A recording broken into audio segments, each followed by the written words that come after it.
this is an iHeart podcast. Guaranteed Human.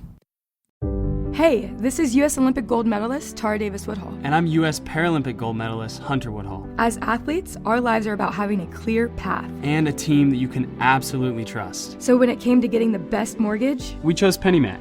PennyMac is proud to be the official mortgage provider of Team USA and you. Learn more at pennymac.com. PennyMac Loan Services, LLC, Equal Housing Lender, NMLS ID 35953. Licensed by the Department of Financial Protection and Innovation under the California Residential Mortgage Lending Act. Conditions and restrictions may apply.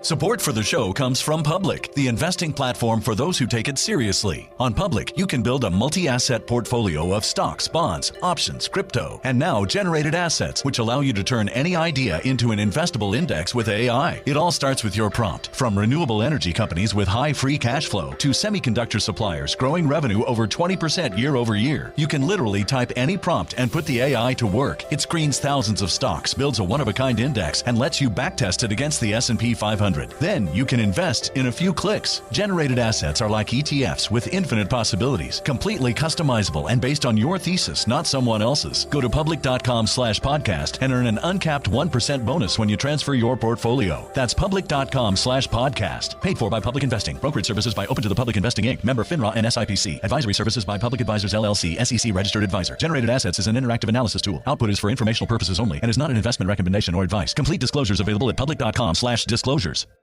Time for a sofa upgrade? Introducing Anabay Sofas, where designer style meets budget-friendly prices. Anabay brings you the ultimate in furniture innovation with a modular design that allows you to rearrange your space effortlessly. Perfect for both small and large spaces, Anabay is the only machine-washable sofa inside and out. Say goodbye to stains and messes with liquid and stain-resistant fabrics that make cleaning easy. Liquid simply slide right off. Designed for custom comfort, our high-resilience foam lets you choose between a sink-in feel or a supportive memory foam blend. Plus, our pet-friendly, stain-resistant fabrics ensure your sofa stays beautiful for years. Don't compromise quality for price. Visit WashableSofas.com to upgrade your living space today. Sofas start at just $699 with no-risk returns and a 30-day money-back guarantee. Get up to 60% off, plus free shipping and free returns. Shop now at WashableSofas.com.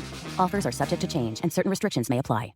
Hey everybody, Robert Evans here, and I wanted to let you know this is a compilation episode. So every episode of the week that just happened is here in one convenient and with somewhat less ads package for you to listen to in a long stretch if you want.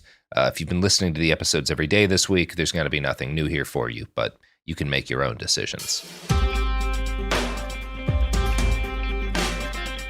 Hello, podcast fans. It's me today, it's James, it's only James.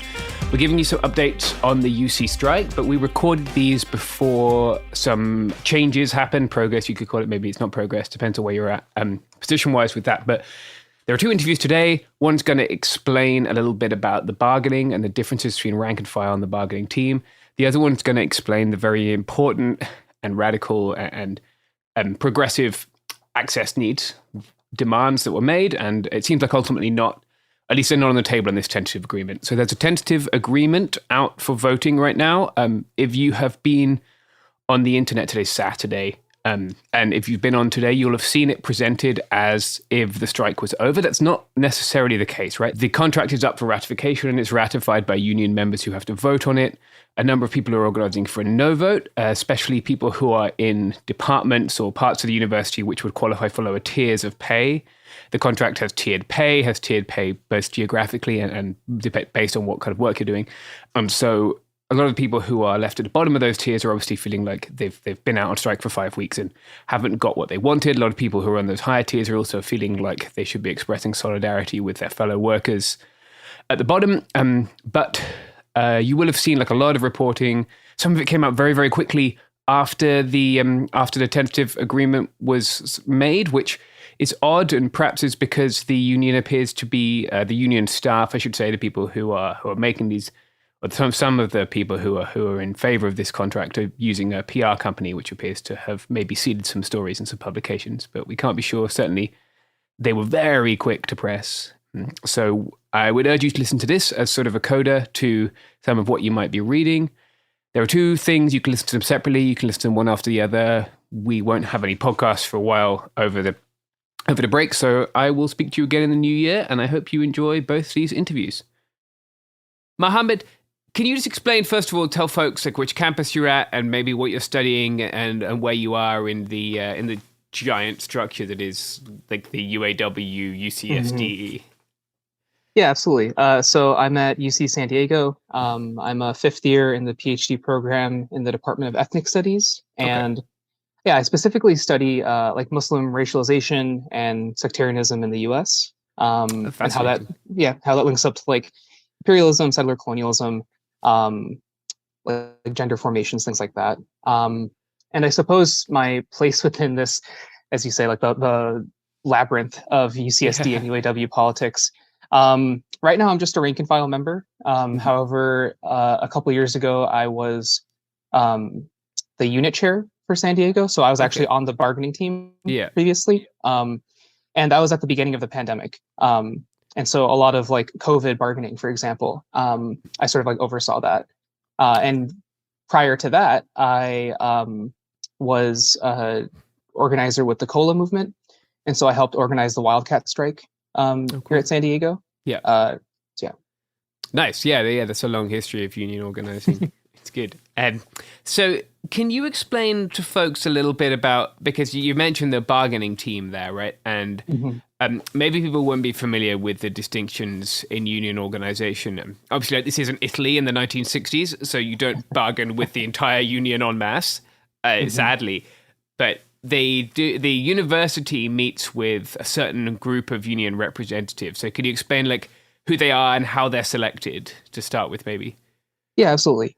So there are essentially three levels of leadership within the union. So at the top, in terms of statewide leadership, you have the executive board, and that's like president, vice presidents for North and South campuses, trustees, treasurers, things like that. And then you have campus-based leadership, and that's split between head stewards that are apportioned to campuses based on their population and size.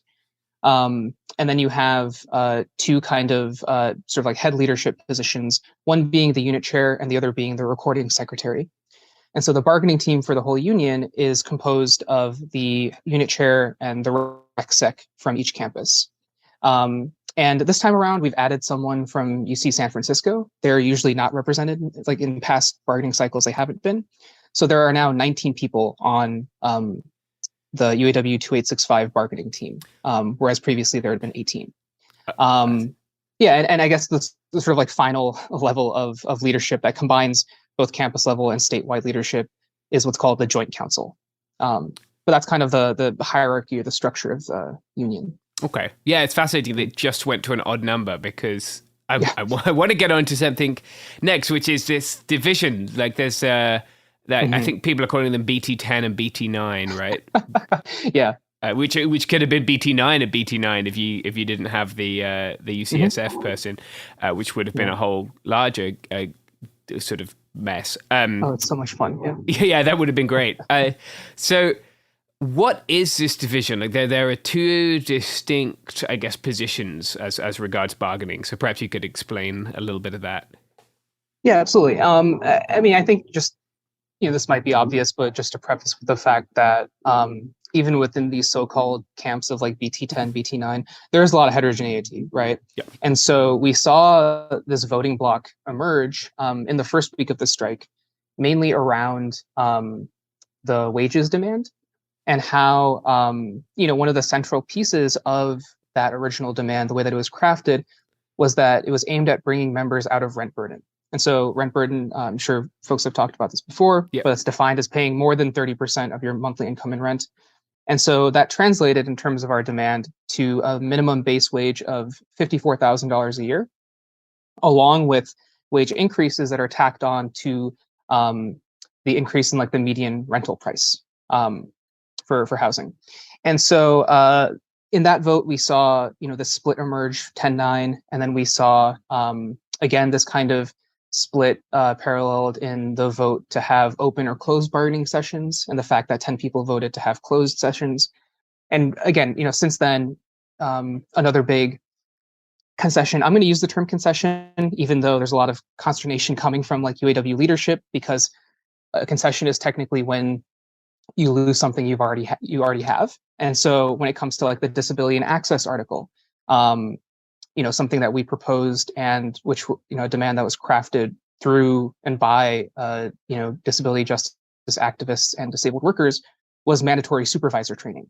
And that was dropped. And again, we saw that along same lines of 10 and 9.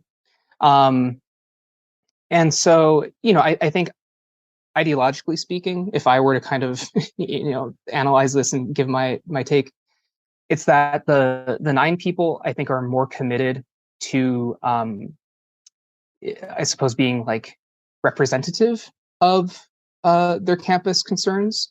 And so, for example, some of those BT9 members I was on the bargaining team with a few years ago, and they and I didn't necessarily agree on a lot of issues. But now, because their campuses have been vocally in support of demands like a cost of living adjustment, a COLA, or in support of, not dropping the amount of childcare that we can get folks reimbursed for, actually listening to their membership has caused them to kind of quote unquote side with other bargaining team members, which may have other ideological commitments beyond just the contract, right?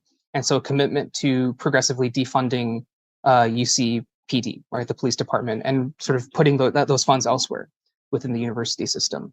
And so, yeah, I mean, I think, we see that kind of split emerge, now with this bargaining cycle, but this is also a split that's existed within the union for a while.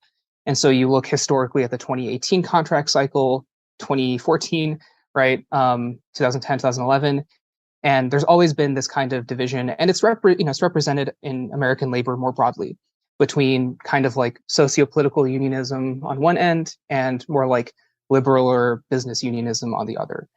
And so it's not really, or at least it shouldn't be surprising to us that a lot of those BT10 members or a majority of folks on the statewide executive board are aligned with what's called like the administrative caucus at the UAW international level, or they're vocally supportive of current UAW president Ray Curry. And in the latest general elections, even though officially the local didn't take a stance, on social media, there's photos of our union president posing with Ray Curry for the Curry Solidarity Team. And so there are those kind of like larger structural alignments as well.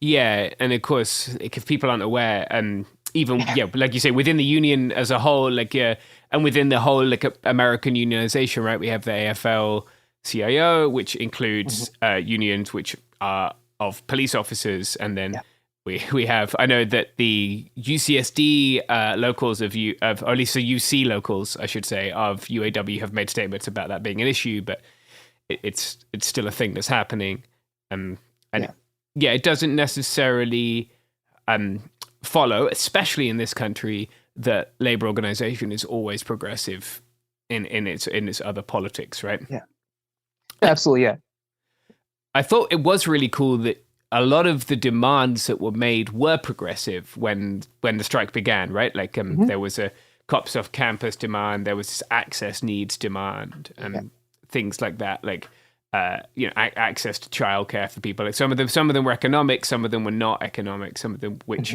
has always been a thing with student organizing, right? We can go back. I'm not very good at maths. We can go back to 1968 and we can look at like students making political demands and that changing the demands that unions made in the 1960s. And I think it's cool that you all had those going in. Where are we at with the bargaining now? Like it doesn't look like cops are leaving campus from what I can see right now. Yeah, I think so it's kind of complicated right now because we've just recently entered voluntary pre-impasse mediation. And so a lot of the big outstanding articles, wages, childcare, the remission of non-resident supplemental tuition, which disproportionately affects international students, right? Makes them, quote unquote, more costly to the university. So a lot of those open things now are being discussed through this mediator. And I think even within that process, we see a lot of the same issues emerging that have been present for the entirety of the bargaining process, which mainly is that, again, my position on this is that our bargaining team hasn't been pushing enough. And you see that kind of on two levels. One, at the actual table, there's a lot of passivity. And so when, the bargaining team is kind of explaining their decision to membership, it's mainly, they're saying things like, well, we reduced the wages demand by $11,000 like right away because that's what would be more amenable to the university. And of course, that is not true, right? Because the UC came back to us with like a $28,000 offer or something like that, like pitifully low. And so again, there's a lot of, concessionary, I think, moves. And there's the desire to kind of close the gap with the university, essentially.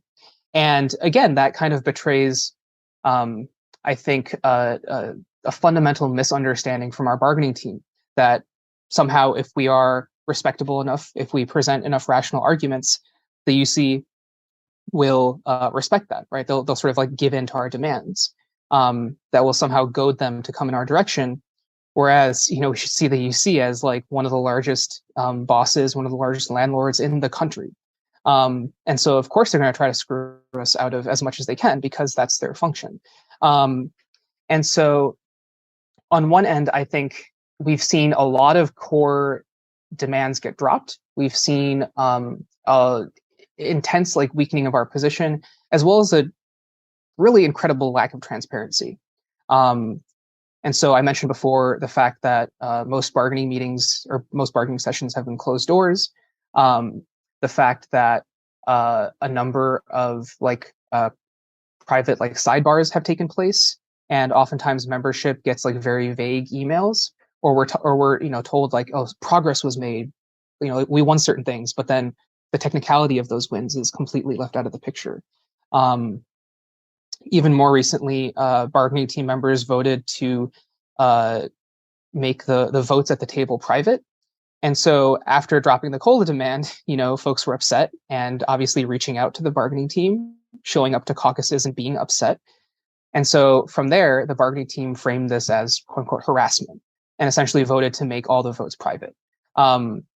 And so, we've seen a lot of moves like that, make it clear that the union leadership is trying to preserve the union rather than preserve its membership, right? And preserve the well-being of those folks. And so I think at the table, again, we see this kind of passive or concessionary strategy. And on the ground, when it comes to like the strikes at all these campuses, we see something similar, where the majority of the actions that we took in the first 2 to 3 weeks of the strike was just picketing, right? And obviously, the picket is a powerful tool. The picket is a very symbolic tool, but in a industry like the academy, picketing doesn't serve the same purpose as it might like at a factory, right? We're not actually shutting down the workplace. It's a great show of force in a way because you have thousands of people out. But obviously, when we're being required to sign up for 20 hours of picketing to get our strike pay, folks get exhausted. We'll have, like huge marches through campus, go to a rally, and it'll be 2 hours of people talking. And that exhausts people. And even when it comes to, like at UC Davis, they had the undergrads actually had like an amazing direct action where they blockaded the campus every single day. And that, of course, led to a legal response from the university. And the union leadership, rather than challenge that or, take measures to make sure that those folks could organize autonomously of them, started like harassing and disciplining folks basically for taking part in solidarity actions that may push up against the law. And so what we see as like a concessionary attitude at the table, I think, is translated as a very, or is translated into like respectability politics on the ground. Yeah, no, I think that's an excellent way of phrasing it. And that's sort of what you were definitely suggesting and what it seems that we've seen. So where does that leave people? Like some of the things that have been suggested to be like in the sort of current proposals, both from the union and the university, would leave people with a contract that they would find, I'm guessing, unsatisfactory, right? Especially after 4 and a half, 5 weeks of being out of and possible withholding of pay, right? Which we can get onto. But where does that leave people? Like, what's the feeling amongst your? So, obviously, you can't speak for the rank and file across the whole university, but what's the sort of feeling amongst the rank and file with regards to what do we do if we get this offer which doesn't give us the things that we went out for in the first place?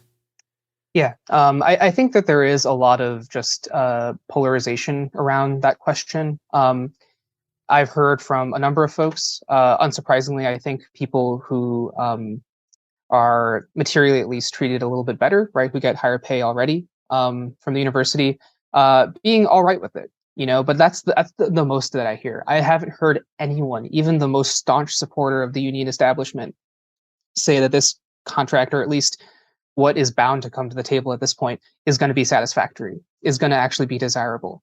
It's just seen as like, oh, this is the best we can get, and we might as well settle in like every sense of the word.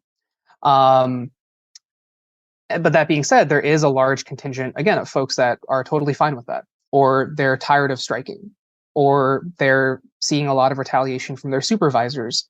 And the union, I think, has failed to not only respond to that retaliation and to like reassure and empower members, but it's also failed to, the technical term in organizing would be inoculate, right? There is a huge, in my opinion, organizational failure to make clear exactly what could happen to folks when we go on strike, or to prepare us to hear the talking points from the university, and how to, collectively organize against it, to build up a kind of consciousness to resist internalizing that and to say like, oh, I don't want to strike because my job's at risk or something. And it's like, yeah, of course, right? That's the point. It's like we're taking that action. And so on one end, right, I mean, there's a number of reasons as to why, and I kind of hinted at that, but there is a large contingent of people who would just be okay, and they're going to vote yes. But I also think, right, and as I'm sure you've seen around social media, or you've talked to other folks who are on this side of voting no, I think a lot of the consternation there comes again from the fact that we've dropped so much, and kind of have left our most vulnerable members out to dry. So whether that comes from reducing the amount of childcare, or dependent health care, or again, dropping those like really core elements of the disability and access needs articles, when it comes to dropping COLA and dropping our wages down to a point where we would still be in not just rent burden, but severe rent burden. It's been leading a lot of folks to promote the idea that we're going to vote no, regardless, because even if the remaining articles are better than we expected, and they get tentatively agreed to, there's already too much that's been lost to make this an adequate contract, right? Not even great, not even satisfactory, but just adequate. And so, of course, that kind of division, as you might say, has brought up a lot of tensions, especially in the last few days. But I think now we're seeing a broader gap between these two like sides, where there are folks that are pretty much, again, set on voting yes because it's good enough, and there are other folks who are pretty staunch in voting no and trying to build up that movement. And I think the point we're at now, at least speaking from that like vote no side, is that we really need to outline and be transparent with membership where we can go from there. Like, how do we demystify the process, or the possibility of impasse? That's been a concept that's thrown around a lot by union leadership and is never fully unpacked. And so it's like a fear-mongering tool that's been, in my opinion, at least, like used to subdue member militancy. So that's one issue. Another issue is like, how do we reopen certain articles? How do we build this quote unquote long haul strike to gain more than we've already, given up at this point? And so I think a lot of those technicalities that are up in the air are renewed sort of like areas of organizing focus. So you don't have to abandon some of those demands which were non-economic. Those can still be. Yeah, I mean, I guess there's no point in really speculating how many people will vote yes or no. We'll see once we see the agreement.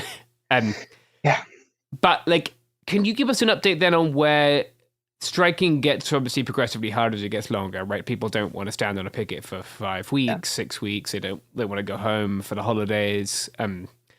They have this pressure that's been leveraged, perhaps unfairly, and sometimes like erroneously, that their students will face immigration or graduation consequences, which is largely untrue. So, like, can you talk about there's a chance that people won't be getting paid, right, in December? Has that happened to anyone? What's the latest with that?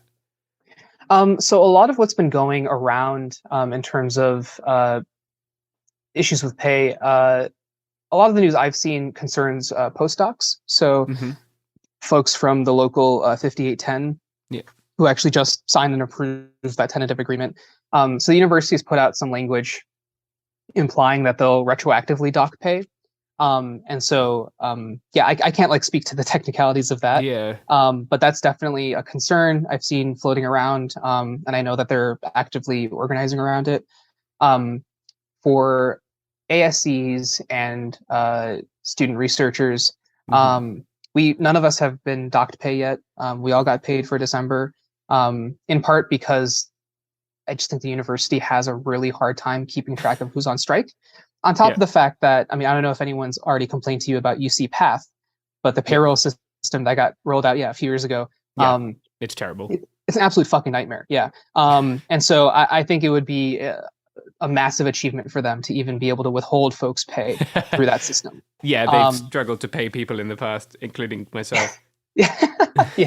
Absolutely. And so, I think it is a real concern, but at this point, at least to my knowledge, no one in 2865 or SRU has been affected by pay withholding. And then let's talk about the grade withholding, which is now, like, today is the day, right, that the grades should be due in. Obviously, many people are not filing those grades, which, again, is another example, actually, of the UC just being a bureaucratic disaster, but we can skip past that. So the grades are not being filed. Can we talk about some of the suggestions that have been made by the university? I know one of them was that students on like F1 visas might face consequences.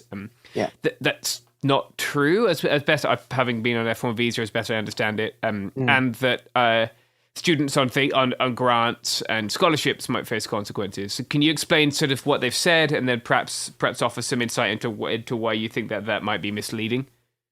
Yeah, absolutely. So exactly what you're saying.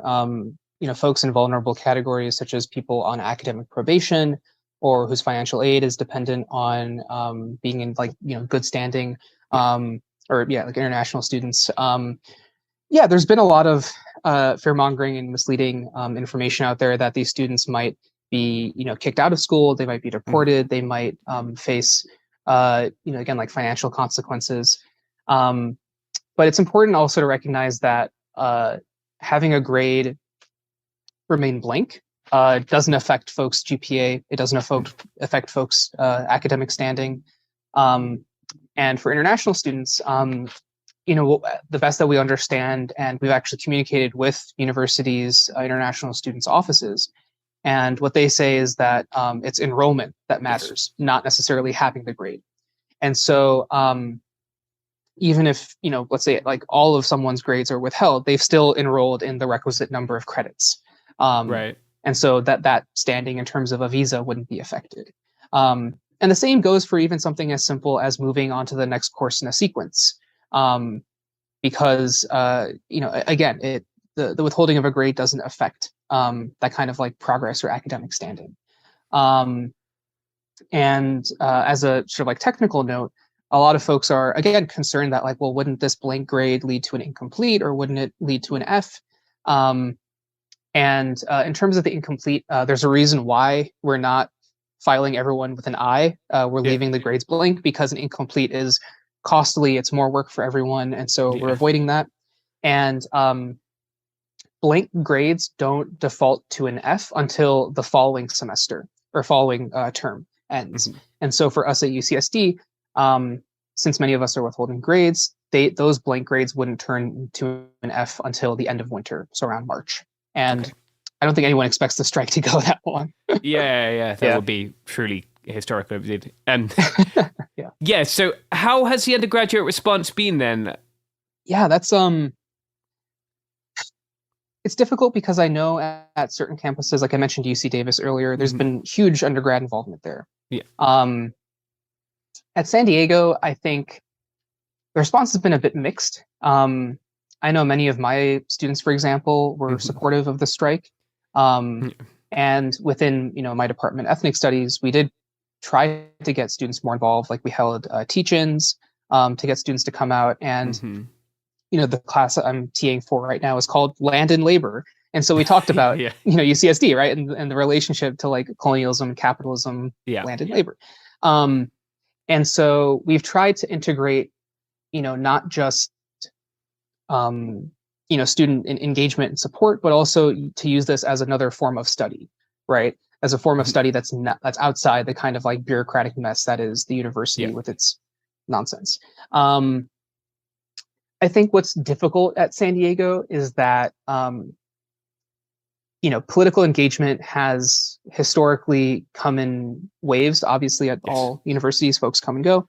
Yeah. But it's particularly acute, I think, at San Diego, where there's massive moments of like upheaval and like folks coming out in the thousands, like we saw back in 2020, around the pandemic, around the uprisings during the summer, around even the COLA movement, right, which was a little bit before that. We saw huge numbers of undergrads come out, in part because we were able, back then at least, to connect our demands to their concerns, right?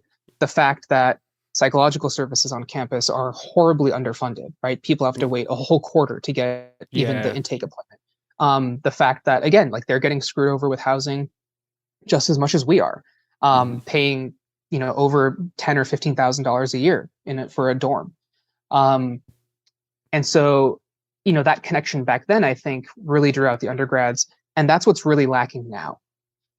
Again, I think because of the way that the union has framed the struggle quite narrowly as not just what affects workers, but what affects the majority of workers, that's left out a lot of the broader concerns. That has foreclosed a lot of broader critiques of the university. And so when it comes to something like the cops off campus demand, the fact that we have bargaining team members at UCLA, for example, literally lie and say that it's never been on the table, is really indicative of how the union is trying to frame this. And so the fact that, again, those broader conversations around the UC being a landlord, around the way that, profit and resources are inequitably distributed through the university infrastructure, right? Those things drop out of the conversation about our strike. And if we do bring it up, we're seen as dissidents or something like that, or radical. And so the fact that those things have dropped out, I think, has led to us seeing a situation like we see at UCSD, where the undergrads are almost ambivalent, if not hostile, because we haven't done a good enough job engaging them. We haven't also organized alongside and with them. Rather, it's been like, come support your TAs, and not like we're fighting together, right? And so it betrays, it gives the impression that this is like a very one-way, or like a unidirectional form of support, where in reality, we should be building up those ties of solidarity, and that we should be focusing not just on winning a contract, but then building and sustaining this movement against the university in a much larger or broader sense. Yeah, because I'm speaking from experience. I know a lot of those undergrads feel very disempowered in their relations with the university, and some of the demands, like the access needs demand, the demand for improved student counseling and psychological services, things like that. Like that would benefit directly everyone on campus. And it's a shame not to see that. It's a shame to see that sort of left to the side when I think it could build a more effective movement. So absolutely. It does seem to go, like you said, campus by campus, department. Your department has historically been a lot more engaged than others. I think it's fair to say.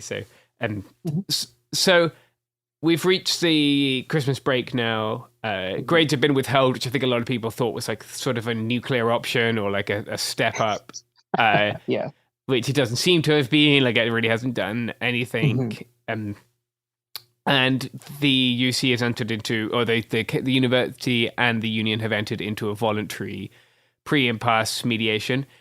When do you, if you were just speculating, when do you think we'll see like a resolution because it's already slipped out of coverage, right? Like if I look at our local newspaper, that they've stopped reporting on it, which doesn't help. Absolutely, yeah. I think it's difficult to speculate, in part because, as we've seen with past bargaining updates, they tend to drop bombshells on us. Like with the whole COLA demand being, severely cut down, we found out about that like 2 hours before the bargaining session, which is at like 10 p.m.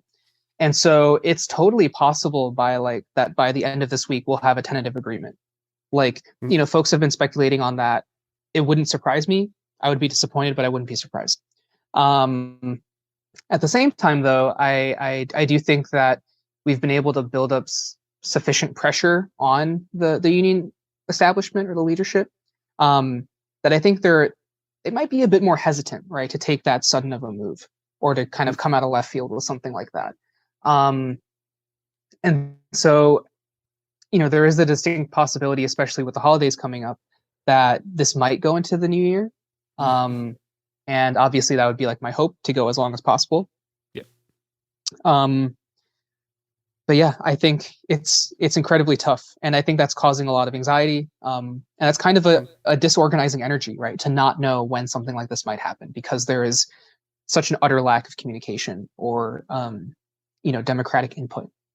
And I think in terms of, the coverage or the grade strike, what's really unfortunate, I think, is the way that I've heard, from the horse's mouth, right? Certain bargaining team members saying that withholding grades isn't an important form or isn't an impactful form of labor withholding because the university doesn't care. And historically, we've seen that they really do care. And within academic strikes, withholding finals is a massive thing, right? Yeah. And I think that in order to really realize the impact that that'll have on the institution, we have to go for a few more weeks into the winter quarter. And, right now, even to try to build up some more, PR around grade withholding, there are folks doing research and trying to calculate, quantify what, each credit would mean in real dollars. And then the fact that, hundreds of students' grades are being withheld for a 3 or 4 hour, 3 or 4 credit class, and what that translates to into money. And so, yeah. I mean, if we look at what the university does, right, it turns its capital into income essentially through leveraging its credibility for a credential and charging people masses of rent for living there increasingly. And you can't take away the housing, right, which is its major source of revenue, but you can take away this product. So. Yeah. And there have been, there are a number of petitions out there, for example, for undergrads to request a reimbursement of their tuition for any classes that haven't been held or grades that have been withheld. Yeah. And I think that's a really fantastic way to engage them and to put pressure on the university. There's also been attempts, or at least, some strategizing on our end on how to have the grade strike impact the university's accreditation.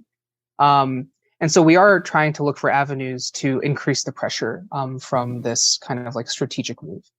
Yeah, that's smart. Yeah.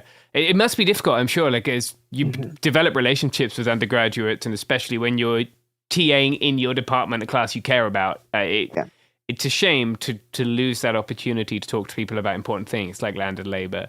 And so I'm sure it's difficult to not have that chance to even check in at the end of the term and just say this has been fun. What have we learned?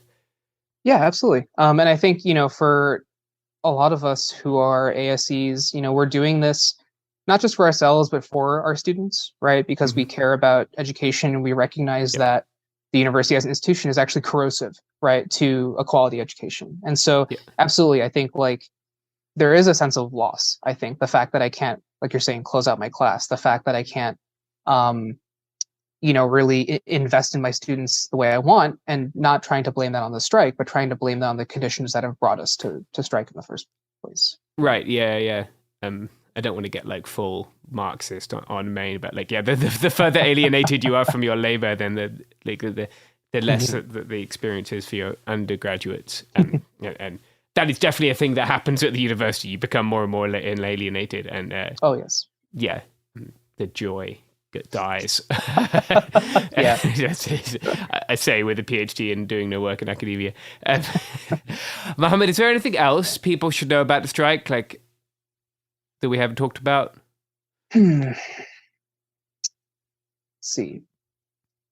I would say, one important thing is that both for folks within the university system and from the outside, is to kind of place this strike in historic context.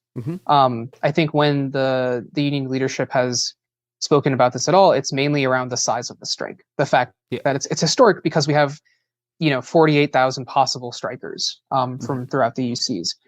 And that's kind of misleading because I think the real kind of like historic potential within this struggle is, for example, establishing a precedent of what a researcher strike looks like. Part of the reason it's so difficult for us to not only, mobilize researchers, but also, push back against retaliation is because there is no set structure for what that kind of strike looks like, right? There is no effective way that we have to counter the possible impacts on these people's futures. And so I think that, really emphasizing that to folks is key.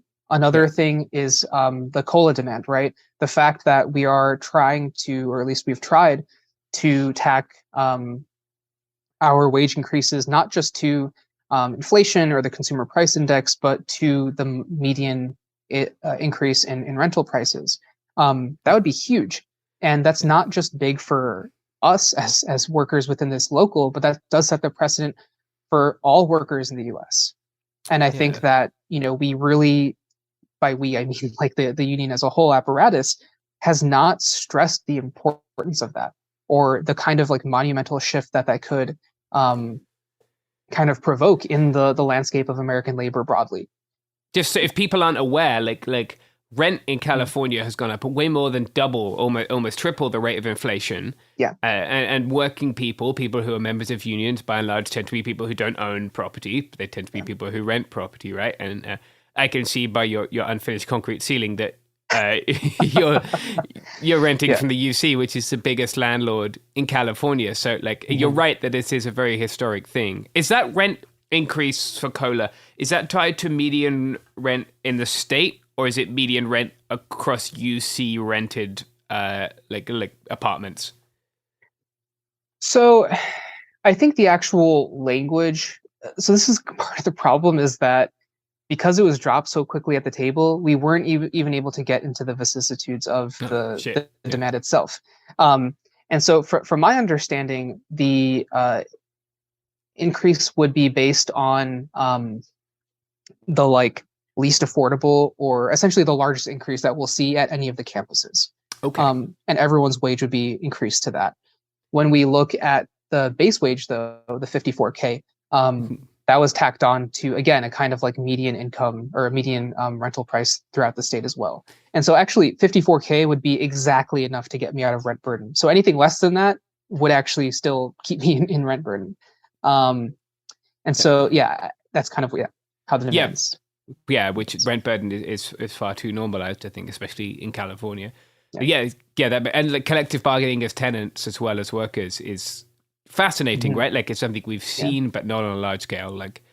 And you aren't on rent strike yet, but and sorry. As a side note, we did have a couple rent strikes in within the UC system in the past few years at Berkeley, at UCLA, and here. Yeah.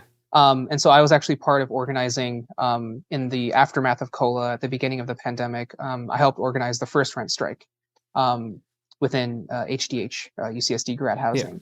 And so we have also seen that, but that's another way that the union has kind of limited the scope of this movement because there's been so much focus on us as only workers and the bread and butter issues. We kind of lose sight of the way that withholding rent, as you're saying, is another way of really getting at the heart of the UC's profit engine. Yes, it is a shame that these yeah, if we want to set things into historical perspective, I of course, I love Paris '68. It's like the monolith of student political organizing, I guess, and student political organizing changing the established structures of the left, which is it's some of what you had demanded was very similar to that in a sense, in that it was societal and political as much as it wasn't economic, right? And American unions tend to phrase themselves in terms of like respectable liberal politics, not that. So it's a shame to see that go, I guess. Absolutely. And I think, this actually came up in a meeting, which kind of astounded me, but again, didn't, on one hand astounded me, and the other hand was completely sort of like to be expected, which is someone saying we need to make this movement as accessible as possible to workers without an activist bone in their body. And so again, there's always that appeal to the right, always the appeal to the most conservative or reactionary force, and always at the expense, right, of the folks who are the most vulnerable, always at the expense of expanding this movement into, as you're saying, something that is more socially and politically engaged. Yeah. I think most people become activists when they have to live in their car because they can't afford to live in the UC housing when they work at the UC, but that is not everyone, of course. And all right, Mohammed, where can people find you? Do you have social media? Is that something you want to share? Would you prefer to share like your unions or something else? I guess on on Twitter, I am at Islamo-Marxist. There you go. And so so folks can find me there. Otherwise, I mean, if there are folks within the UC that are organizing within any of the like Vote No channels, I'm sure folks could find their way to me. But yeah, I think just in general, like following the rank and file and COLA associated accounts on social media, trying to attend as many meetings as possible is really how I think folks can get more in tune with the struggle. Yeah, that's great. Thank you so much for your time. I appreciate it. And best of luck with everything.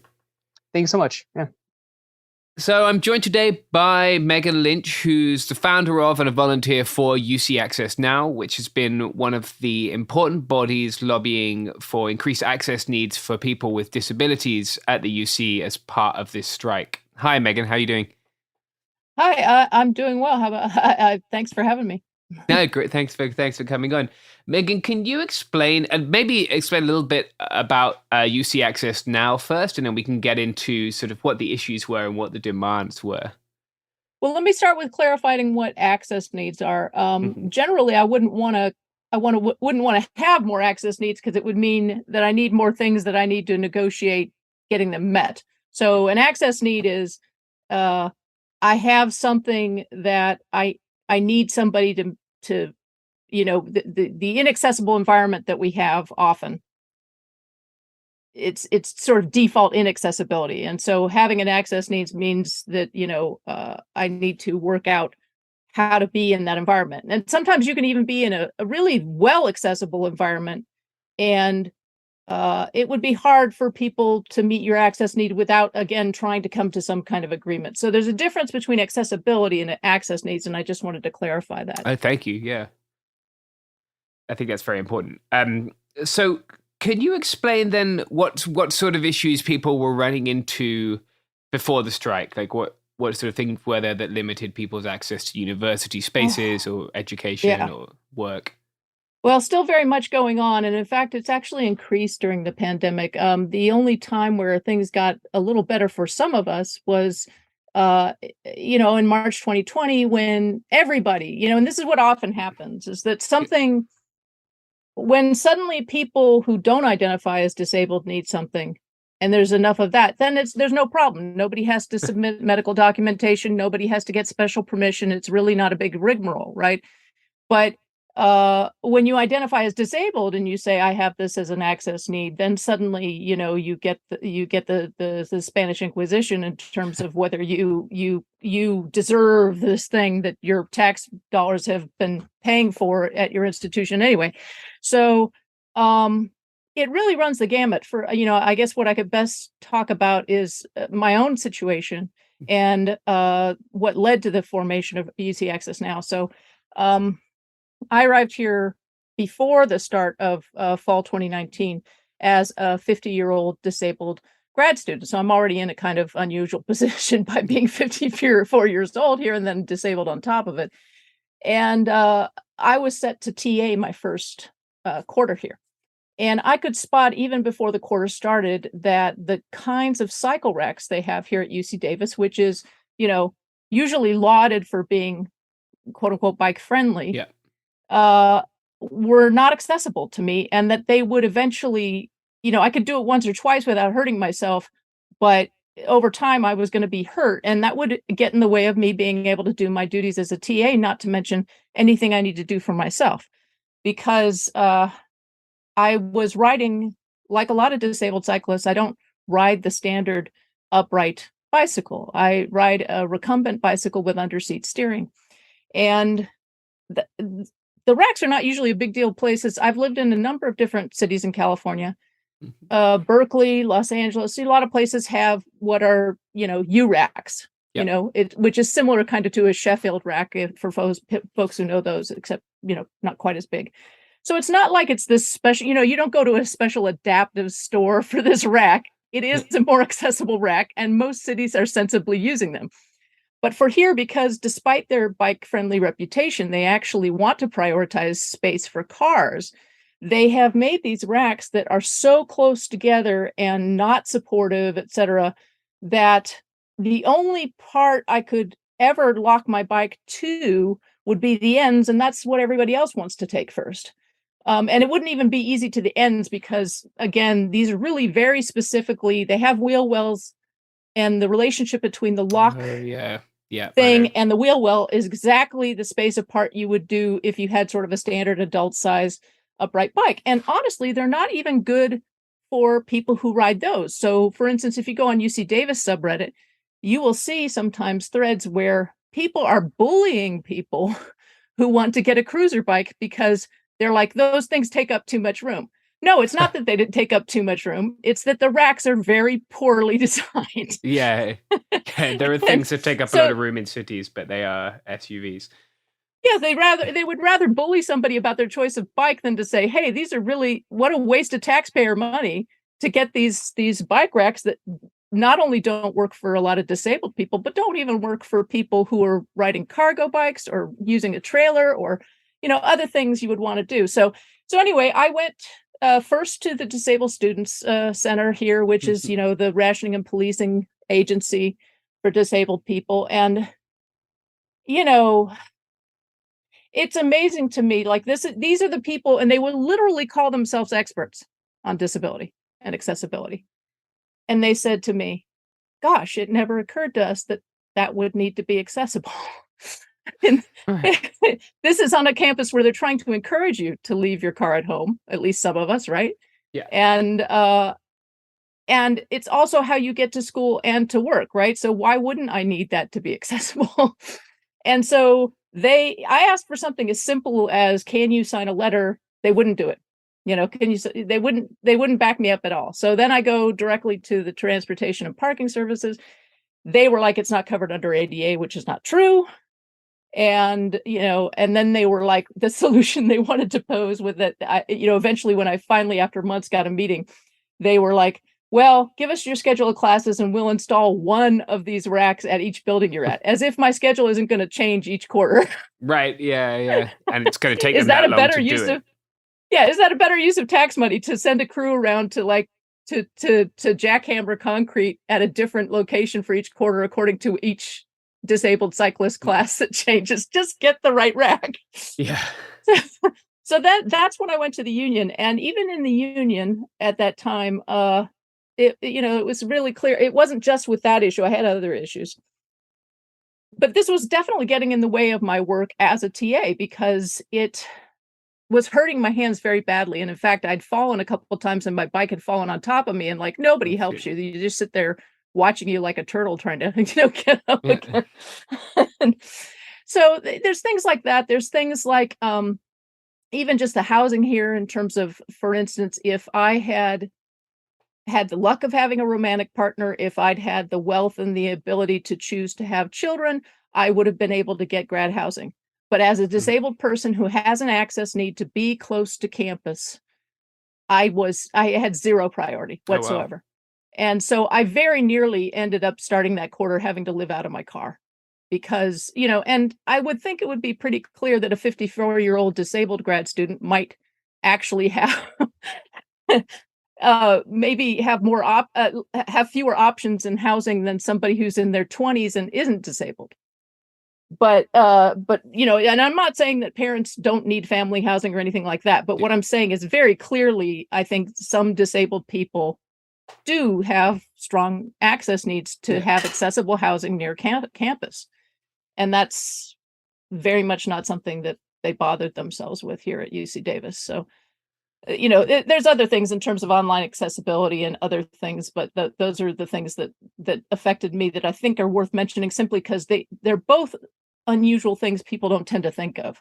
Right. Yeah. I know, and it is it's a very difficult system to navigate. Like you said, I think one of the things that's really stood out is this demand for like documentation for any sort of accommodation that you might need. Like they can make it very hard. I remember I was teaching at UCSD and I shattered my pelvis, and like that made moving at all extremely difficult for me. And they wouldn't give me a parking pass. And like then proceeded to offer me one because I had diabetes, which is a whole like interesting it's sort of calculation of which one of those things will definitely stop you walking.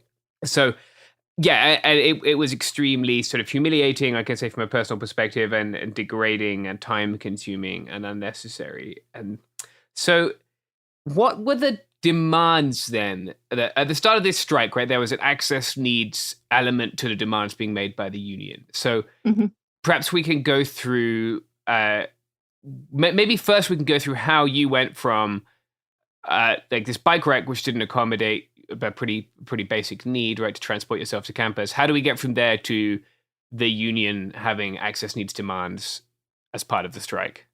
So as far as UC Access Now's involvement with it, we went on Twitter and Facebook and Instagram and published the Demandifesto in July of 2020. So the months between, the fall when I went through these processes and when I finally decided, okay, nobody's doing anything about this and I don't see any other organizations, so let's, jump into this. By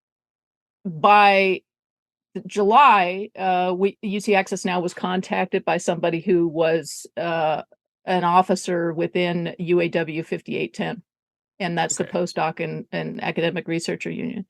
And they had seen our work, via social media and whatnot, and said, we're about to go into contract bargaining and we'd really like to talk about disability issues. So we had a meeting with them, and we did a presentation also to them but for their social justice seminar series, but we also had a meeting with a number of people from 5810 in terms of let's think creatively here. Let's be ambitious about what it is, because the thing is that a lot of what people tend to do, particularly when they're not disabled, but even some disabled people can do this because internalized ableism is really hard to throw off. We're sort of, and this is true of other oppressions too. We're all sort of used to this system that has this policing, austerity, etc. We all get schooled into not hoping for much anymore because we're just so used, in my lifetime, I've lived through decades of this kind of Reaganite baloney. So it takes a while to think big about these things, but that's what we were trying to do. And so we sort of brainstormed with them, several UC Access Now members and several 5810 members in terms of the sorts of things they could be asking for. And so if there's time and you don't mind, I can give you a view of that, because the other stuff's online, but this isn't. Okay. Yeah. Please do. So again, this is sort of just a spitballing document, but we were like, all ads for postdoc positions on all platforms, they have to be accessible. Now, some of this and some of what we're talking about is stuff that UC is actually legally obligated to do and just has not been doing. That would be one of them. Training, most emergency access plans are not made with the input of disabled people, and they don't even mention us. So, there are considerations for accessibility for different types of disabilities, different people. We have several buildings on UC Davis campus here that have little placards right in the lobby that say, they say something like, if you depend on visual alarm systems in an emergency, please let somebody else know you're in this building, blah, blah, blah. And it's like, even the way that's phrased, because, quote unquote, abled people, are you dependent on a sound alarm system to get out in a fire? But they don't phrase it, as dependence when it's for them, right? They only phrase it as dependence when it's for somebody who's deaf or hard of hearing. Yeah. So we've got several buildings on campus where they know that it's not up to not even just ADA, but just like basic human decency. People will die in that building. Deaf and hard of hearing people will not know that there's a fire or another emergency alarm system going off because we couldn't be bothered to pony up for some lights. So Wow, that kind of thing in terms of an emergency action plan, these things have to be done. There has to be training not only for the supervisors, but really for UC itself, because the whole system is just, crammed full of ableism, Online working is key to accessibility. So it has to be a regular option, not just something for the pandemic. It should have been the whole time. And it also shouldn't, be a big burst up to it. There are some, and there are like kind of things you would think of as smaller that we put in here simply because, again, we're trying to think creatively, which is, reimbursements, for instance. I mean, that's a general problem with grad students and whatnot, is that the university, which has far more resources than we do, is sort of, taking its time reimbursing us for things that we've had to get, right?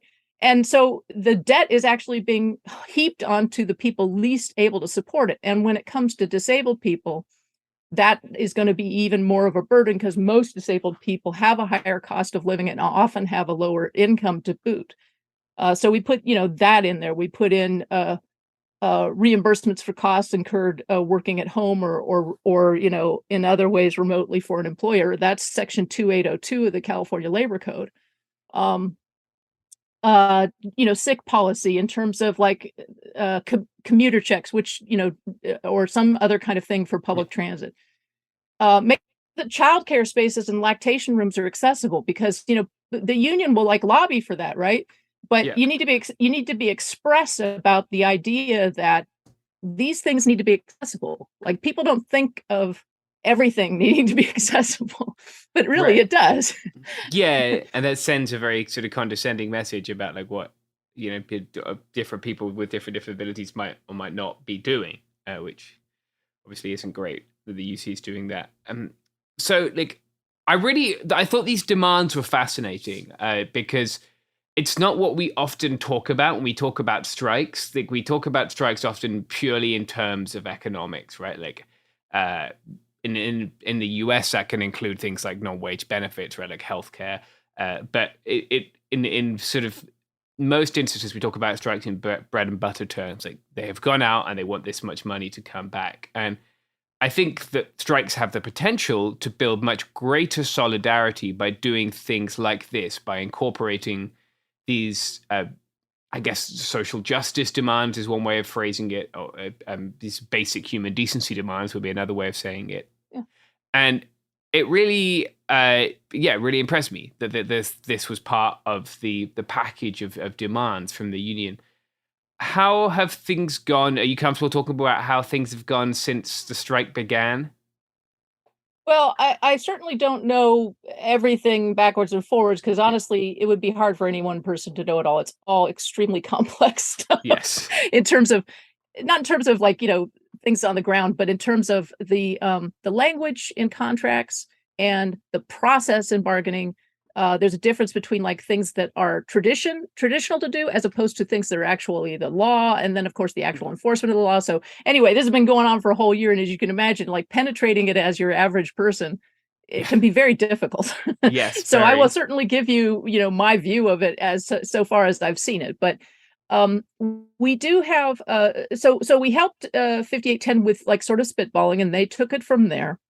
And what they started out with was not as, ambitious as the spitball document. I think that got replicated a lot throughout the unions, which is, my advice as somebody from the outside just thinking about negotiations in general. Okay. Mhm. You know they're going to cut you down, right? Yeah. So why would you be the one to cut you down? You know they're going to do it, right? You Yeah. think big, let them cut you down. Yeah. Aim high. And unfortunately, there were the majority voices in the bargaining teams tended often to be, at least where the access needs articles were concerned, tended to be kind of let us cut ourselves down.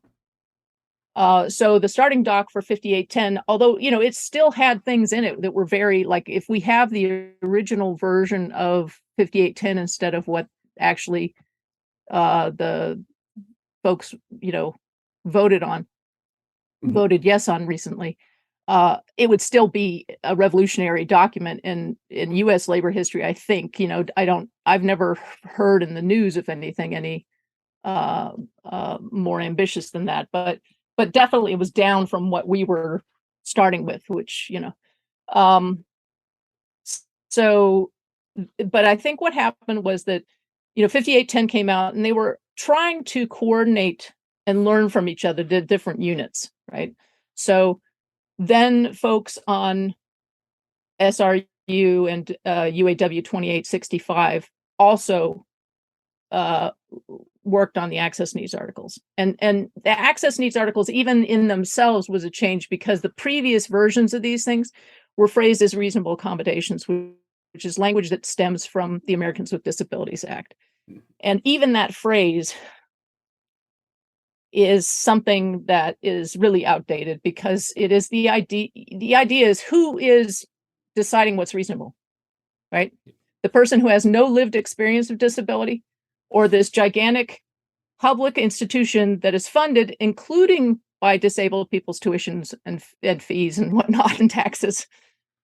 But, where's my money go? It goes into building an inaccessible university, right? So why am I supposed to let you judge what is reasonable? I think it's incredibly unreasonable that you use my money to build a university that is not only hard for me to be at, but is actively hostile to my health. And so, and just the word accommodations centers and codifies that inaccessibility as being the norm. Right. And anything you do different from it is like you being accommodating. Well, get the hell out of here with that stuff. Yeah.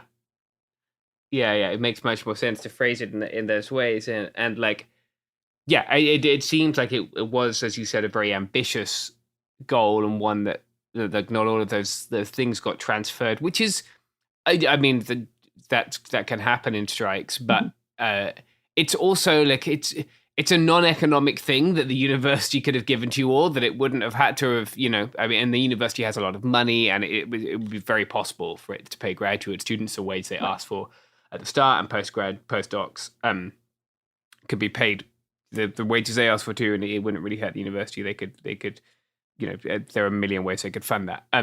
But well, I think that gets to the crux of why they don't do this, because the thing is that if you really think about it this way, and it takes a little doing because, again, we're sort of schooled not to. Yeah.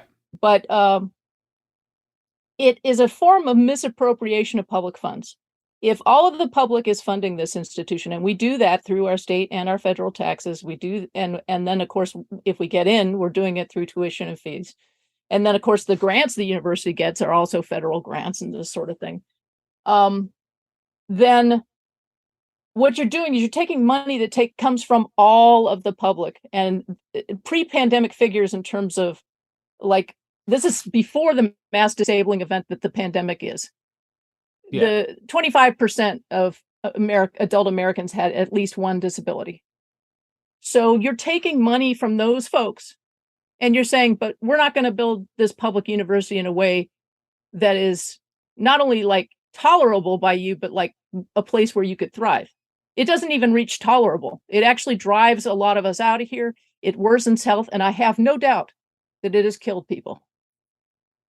So what happens, the reason I mention this is because that misappropriation of funds, that's the incentive, right?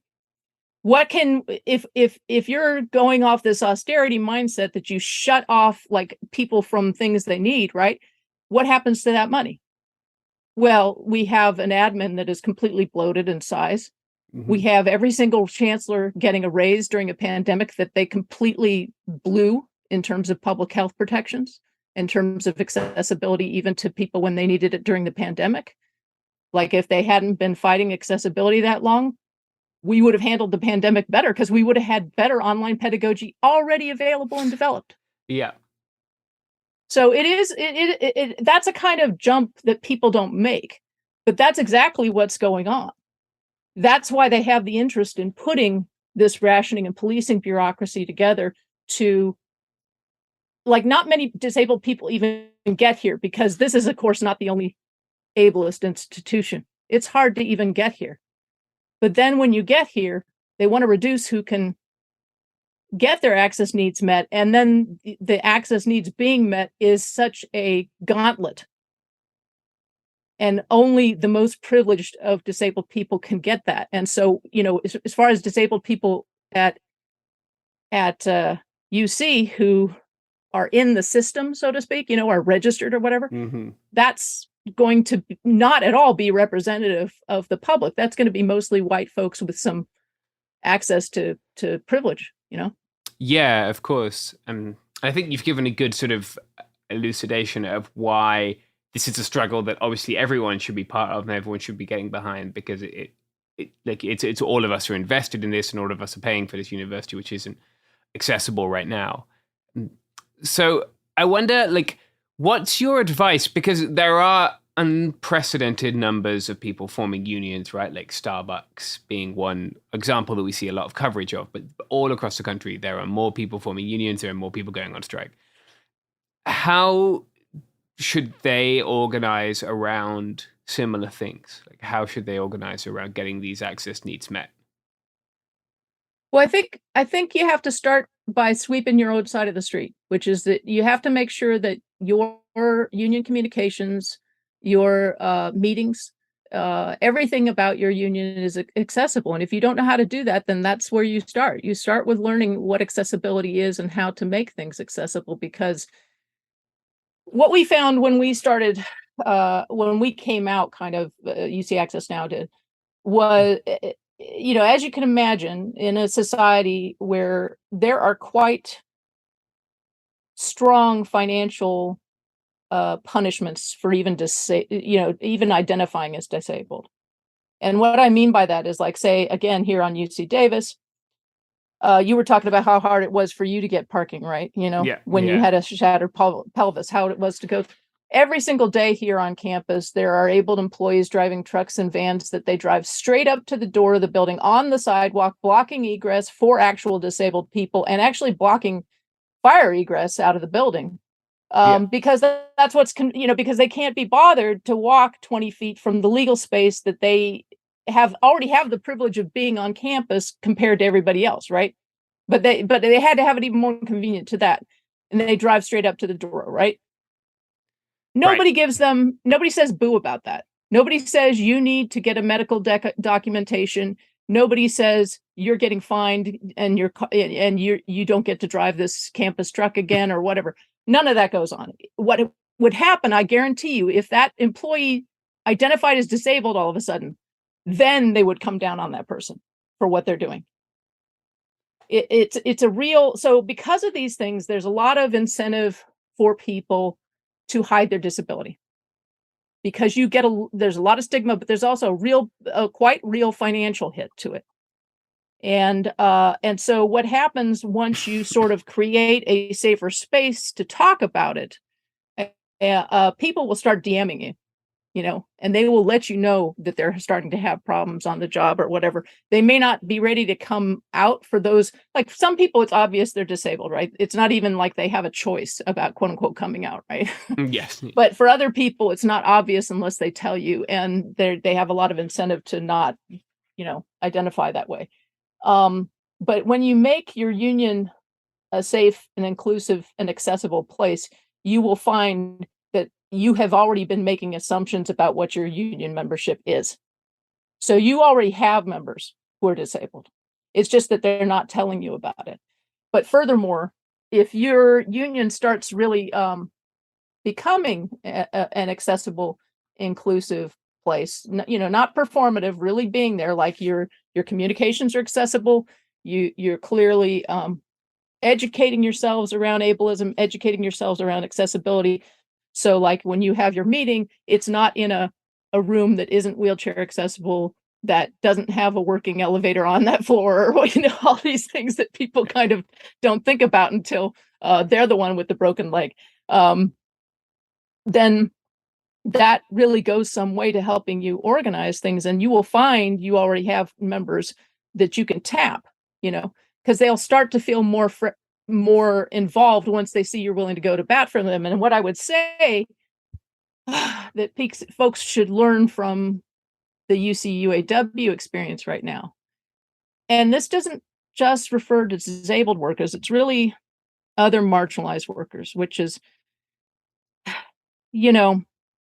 if you're in a contract bargaining situation and it's clear that like you're the bargaining chip, like why would that group want to hang with you? You're saying support us in what we want, but we're going to desert you when it's your time.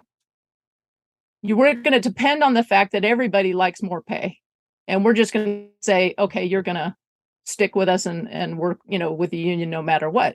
It's like, no, a lot of people are going to go, well, I'm sticking, you clearly don't support me, so I don't see why I need to go with you and put myself at risk, because if you win, I'm going to get the raise anyway. And if you don't win, well, then that's good for you, because now you know how it feels like to be tossed aside, So you have to really be there for your marginalized workers. It has to be this non-performative thing.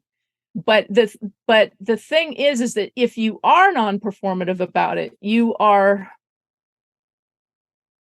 making the workplace not only better from disabled workers you already have, but you are making it better for yourself, because every single one of us pretty much is going to be disabled either temporarily or permanently at some point in our lives. It is the easiest club to join.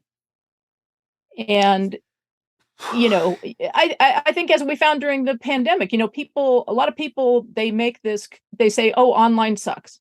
Online school sucks. Why does it suck? Because you never invested in it. It's like several decades old. You never invested in it. You never put any effort or money into it. Like that's, so if you want your workplace to be a good quality workplace for you, that is not only just like a place you barely feel okay going to, but like some place we spend most of our lives in the workplace, Yeah, especially as grad students. Right. So it should be someplace that really makes us feel better and fulfilled, because nobody works well when they're stressed out. Nobody, you're not productive when you're constantly stressed.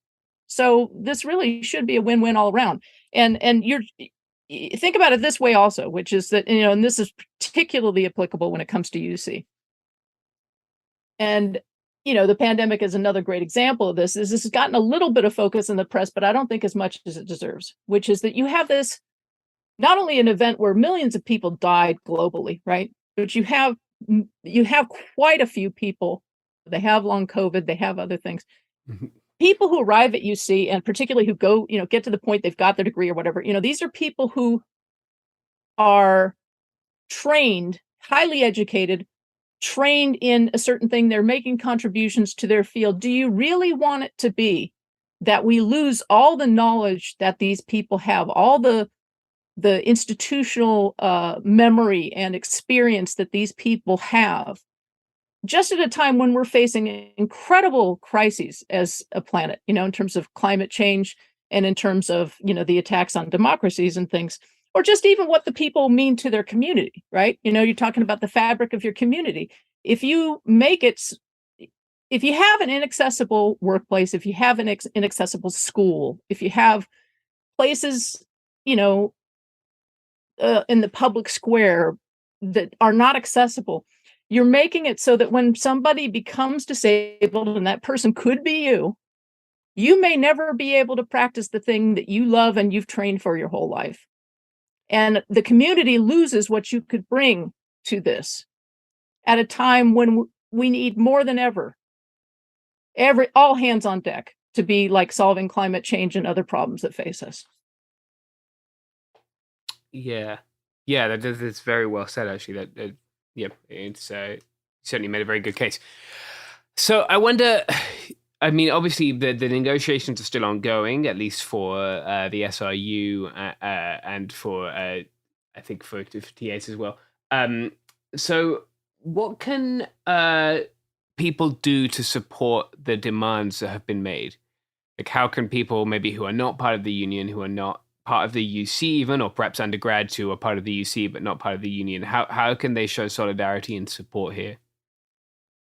Well, I think part of it is, not giving up on the idea that we can press for the original Axios Needs article. I know there's all sorts of technical rules about regressive bargaining, but honestly, I think UC has broken a lot of the rules of bargaining, so I don't see why that doesn't, it's like what's good for the goose is good for the gander as far as I'm concerned. But there's also, even outside of bargaining, as I said, a lot of these things are things that UC routinely breaks ADA. UC routinely breaks, there's other parts of disability law in terms of Section 504, the Rehabilitation Act, and there's some California law as well, as my understanding of it. So, UC, just as they have this rationing and policing agency bureaucracy, and it's two separate silos, one for students and one for workers, and they do that. Like, even the fact that they do that communicates that it's not about offering accessibility as a default, because why would you have two silos for that? Well, you have two silos for that because the law that affects students and affects workers are slightly different. So what you're coming from is this aspect of, we are dedicated to only doing the barest minimum of the minimum required by law. So we don't even want to meet that minimum required by law. It's like, you want to offer minimum wage, but if you can get away with it, you're not even going to meet minimum wage. And you have a lot of lawyers and a bureaucracy to make it possible for you to do that. That's what UC does. So that kind of stuff is stuff that outside of even a labor contract, you should be able to write the governor, write the lieutenant governor who's actually got a seat on the Board of Regents, write your California legislators. When there was a NIMBY who sued Cal.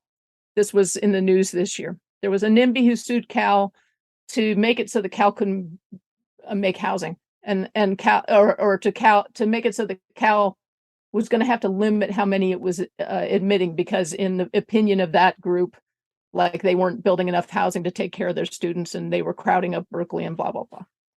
The outrage about that from parents who wanted to send their kids to Cal was so great that, like, within a couple weeks, the governor and the legislators had passed something to address that. If you put that kind of pressure on the governor, the lieutenant governor, and your state legislators, they will make sure that the UC office of the president feels that pressure, because these are laws. We had more ambitious things beyond law, but some of the things that are trying to do in this contract are really just things that they're already required by law to do, but aren't doing. We were trying to make it so there was more teeth there, because clearly the federal and state teeth weren't good enough. So we have a resist spot petition out there, but to make it a little easier to contact if you're a California resident, okay, the resist spot petition would work that way. But if not, like I said, if you're a parent of a student here, you can write. If you're an alumni, you can write. Just really hammer them about it. Okay. Yeah, definitely. I think writing does make a difference. I think especially for an institution that I don't quite know how financially dependent they are on donations, but they certainly do like to solicit them, especially if you're an alumnus, because they solicit them for me a lot. I do not have that much money. So yeah, thank you very much for sharing all of that with us. And I thought that was really, really instructive. How can people find you, and how can people find UC Access Now if they want to find you online? We are on Twitter as AccessUC, @AccessUC. We are on Facebook and Instagram as well. Actually, is also LinkedIn for the more businessy people. That's UC Access Now. And you can also reach us at ucaccessnow@gmail.com if you wanted to email us. Wonderful. Yeah, thank you very much. And just to finish up briefly, we are going to try and make a transcript of this available at the same time as the episode goes out.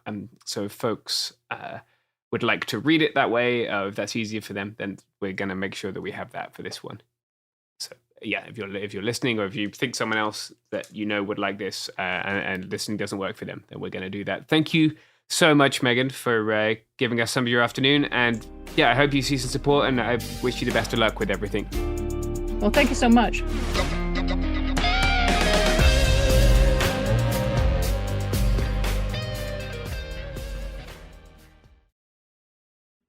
Let's talk about modern home shopping. It's sort of become a fun side hobby, right?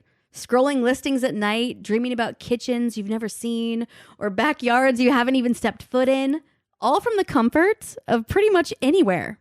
Redfin knows a lot of people like you want to own, but are stuck in this browsing mode loop. That's where Redfin flips the script. With listings that update within minutes and tours you can book right from the Redfin app, you can see your dream home the moment it appears. Now, liking a listing is easy, but actually landing it, that's where Redfin comes in. Redfin has over 2,200 agents with local expertise. And Redfin agents close twice as many deals as other agents. That means they want to help you win, not just window shop. Redfin is built to help you go from just looking to wait, this could actually be home. So become the newest neighbor on the block. Visit redfin.com to start finding and start owning. That's redfin.com.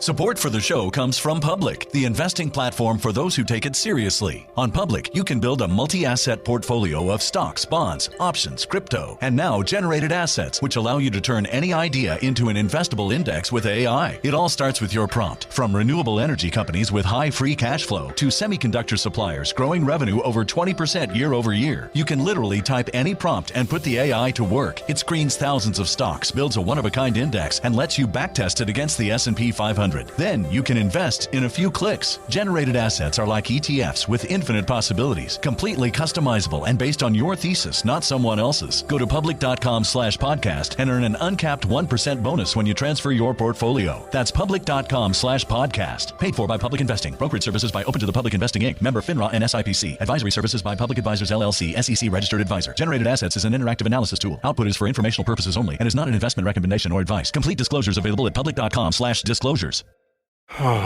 Sink into affordable luxury. Anabay is the only machine washable sofa, inside and out. With stain-resistant slip covers and a cloud-like frame duvet, everything goes right in the wash. Plus, the modular design lets you change the look of your space anytime. Visit washablesofas.com to upgrade your home. Shop up to 60% off site-wide, with sofas starting at just $699 and a 30-day money-back guarantee. Shop now at washablesofas.com. Offers are subject to change, and certain restrictions may apply.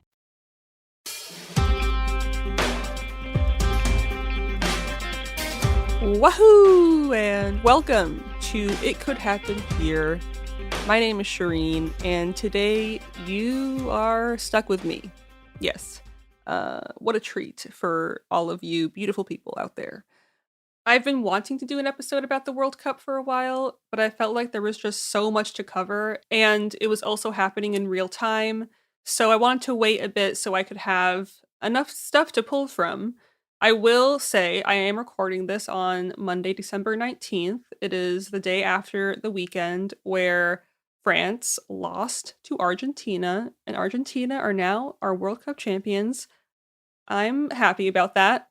And then Morocco did lose last week to France, which was devastating to me and my family and the rest of the Arab world, because we would have loved to see them beat their colonizers. But they got really far, and I want to talk about the impact that that's had. They did come in fourth when they lost to Croatia this weekend as well. So just in case y'all needed to know that. But I will say I am really happy for Argentina, and maybe it was because Morocco lost to France, but I wasn't mad seeing France losing. And all the celebrations I've seen from people celebrating Argentina have been so heartwarming. And yeah. But anyway, I wanted to focus on something that I think has been so unprecedented and beautiful and singular, and I think deserves more coverage. And that is this show of Palestinian solidarity that has been happening during the World Cup. It is so cool. And I want to talk about why it's happening, the circumstances that could lead to this happening, and what it means, because I think it's very significant moving forward when it comes to Palestinian rights and Palestinian support. So, let's get into it. There's a great article by British Palestinian writer Hamza Ali Shah titled "Palestine is the biggest winner at this year's World Cup." And this article did such a good job compiling some key moments, so I'm going to be referencing from it a lot as we continue this episode. Okay, here we go. Despite the Western media doing its best to ignore it, the World Cup has seen a huge tidal wave of Palestinian solidarity, and it's united the Arab world in a really special way, and also highlighted just how many people, Arab and non-Arab alike, support the Palestinian cause. And so, not to be too cheesy, the biggest winners of this World Cup, in my opinion, haven't even had a team at all competing, and that's the Palestinians. The World Cup has been characterized by unforeseeable developments and dramatic quote-unquote upsets, which is a word I don't even really like, even if it's grammatically correct when it's used in fucking sports jargon, but I don't like it because it kind of sounds like a bad thing, because it's like, upset, boo-hoo. But really, I think surprises like this are a really good thing, because what these upsets usually mean is simply that the underdog won, which is a narrative I will always support. So these surprises really started with Argentina's loss to Saudi Arabia, which shocked everyone. The faces in the stadium, jaws on the floor, everyone was shocked. I watched it with my mom. It was incredible. And it was truly a beautiful game. I highly recommend you at least watch some clips from it. It was fucking cool. And I don't know, it came out of nowhere. It was really beautiful. And after this victory, King Salman of Saudi Arabia ordered that day that they won a public holiday. To say the least, everyone was losing their minds. And these surprises seemed to be endless in this World Cup, mostly because, as I said, the obvious teams were losing to the underdogs. And coming out of this, one of the most consistent themes has been this overarching Palestinian solidarity that has unfolded, particularly among fans of Arab nations. The 2022 World Cup was already significant on its own. It's held in Qatar, making it the first World Cup to be held in the Arab world and the Muslim world, and only the second held entirely in Asia, after the 2002 tournament in South Korea and Japan. The Arab world is obsessed with soccer. An understatement to say obsessed, I shit you not. It's a huge part of Arab culture, Middle Eastern culture, and so this was already a huge deal to start with. And I think these two things together, the fact that it's very cultural and the fact that this is the first time it's been on an Arab stage, I think these two things together created the seed for Arabs and Middle Easterners to really come together in a way we've never really seen. And this first World Cup in the Arab world has captured, in this symbolic way, this reality where Western powers have receded in the face of their challengers. Morocco, they reached the semifinals and they played France, their colonizers, which was so symbolic. Saudi Arabia humiliated one of the tournament favorites, Argentina, and then Tunisia did the same to its former colonizer, France. Japan, they beat Germany and Spain. This traditional power imbalance in global soccer and what it means for geopolitics, I feel like it can no longer be taken for granted or ignored. As many as 5 million Moroccans live abroad, mostly in Europe, and they've celebrated the team's victories in huge street celebrations in France and Belgium and Spain and the Netherlands and just internationally. For Moroccans living outside of Morocco, and for so many other migrants from the Arab world or Africa, they've been driven by decades of desperation in their home countries to risk everything to reach Europe, only to suffer abuse and contempt. So this achievement after achievement was a huge pivotal milestone. And I think this drive has been coupled with the show of Palestinian pride in Qatar as well. There was no Palestinian team at the World Cup, and yet the Palestinian flag was everywhere. Not only in the hands of celebrating Moroccan players and fans, but also at every game and on the streets of Doha and Qatar. It was just overwhelming and so amazing to see. And these displays, they shocked some Israeli journalists who had been assured by their own government that the US brokered Abraham Accords that had happened between Israel and Morocco and other Arab states. They thought that this signaled that the Arab world had relinquished any pretense of advocacy for Palestinian rights. But as we see with a lot of sports, soccer creates its own form of civil society. And especially because it's a huge international game in a way that no other sport really is, and also being played in a region where civil society has largely been suppressed by authoritarians, it's made it clear in this World Cup that the Arab public is not willing to follow their unelected leaders in accepting the brutality against Palestinians and what human rights organizations have called Israel's apartheid system, aka Israel's ethnic cleansing of Palestinians, violence, brutality, murder. The list can go on. I'm sure you've heard me on my soapbox before, but it always bears repeating. My point is that the Arab public and the people in these Arab nations do not represent and do not necessarily believe in these leaders that, again, they did not elect. It's all authoritarian, dictatorships, and just corrupt government that, I mean, we can get into history another time, but the disablement of so many of these governments have been because of the Western world, to say the least. I don't know. Different episode. I'm getting distracted. Sorry. Even countries that did not qualify for the World Cup are surging with this united pride and pro-Palestinian sentiment. The Palestinian cause is obviously near and dear to the hearts of many Arabs across the world. And again, not only is this the first time the World Cup has been hosted in an Arab country, it's also probably the first time there has been such a large gathering and concentration of Arabs across nationalities gathered all in one place. And again, at almost every single game, there have been fans holding the Palestinian flag or banners that say Free Palestine in the stadium.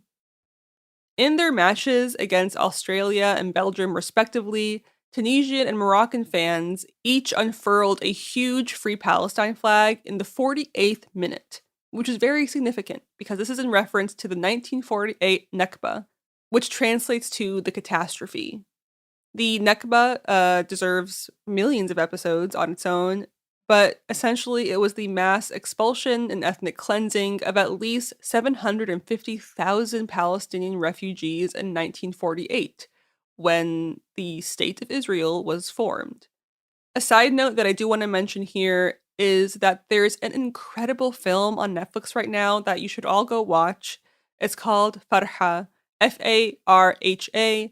It's about the Nakba, and there's never been a film like this before. And the Israeli government has been doing this like smear campaign against it and has been calling it all sorts of terrible things. But the other side, Palestinian supporters and Palestinians, they've made it so successful. They've outdone the haters, I guess, to say the least. And it's doing really well, and it's because of these supporters that it's doing so well. So, I mean, sorry to get a little bit tangential here, but I really encourage you to watch Farha on Netflix right now. There's never been a film about this catastrophe, the Nakba. So I highly encourage everyone to watch, or even just like put it on in the background while you're doing something else so it counts as views. Just keep supporting it. I think this is a really important time, and it feels really significant that this is all happening at the same time. So anyway, go watch that film. But Tunisia and Moroccan fans each, at the 48th minute, in reference to this catastrophe, they unfurled this huge Free Palestine flag. And by waving that Palestinian flag, Moroccan fans and players expressed a very public dissent from the choices of their government and of the Western powers, and as well as other Arab autocrats, to abandon the Palestinians to their fate. And as they advanced, Morocco was able to sustain the attention on these issues. And their players proved time and time again that they are more than deserving to be playing on this world stage. Morocco was also the first African team to make the semifinals of the World Cup, which is also a significant achievement and a lovely slap in the face to anyone who doubted them. The Moroccan defense was incredible, maybe some of the best defense I've ever seen. But due to soccer's globalization, the top players in soccer have for decades all played in Europe's elite leagues. And this was the first World Cup in which all 5 African teams were coached by African coaches rather than by European ones. And Morocco's coach in particular appears to have made an exceptional difference. During Tunisia's game against France, a Tunisian fan ran onto the pitch and he waved a Palestinian flag, cartwheeling in the process. The crowd erupted into chants of Palestine as he was dragged away by security, and in a different match at the stadium, fans chanted, "With spirit and blood, we will redeem you, O Palestine." They chanted this in Arabic. And this occurred on the International Day of Solidarity with the Palestinian people, November 29th, and it felt very poetic. And then, when Morocco knocked the former champions Spain out of the tournament, the Moroccan team posed for the standard celebratory team photo, and instead of holding the Moroccan flag, they all held a Palestinian one. A winning team holding up the flag of another country has literally never happened before. And the fact that it's a Palestinian flag, I don't know, man, chills. I'm obsessed. But okay, I feel like I'm going to get more rambly and distracted, so before I do that, let's take a break. I could not think of a witty segue to get there, but here are some ads. Okay, we're back. I also wanted to mention what, in my opinion, is the most iconic image of the 2022 World Cup. And that is when Morocco's Sofiane Boufal was dancing with his mom after his team's brilliant upset victory over Portugal in the quarterfinals. They were dancing and happy, and she's wearing a hijab, and it was just this pure display of joy.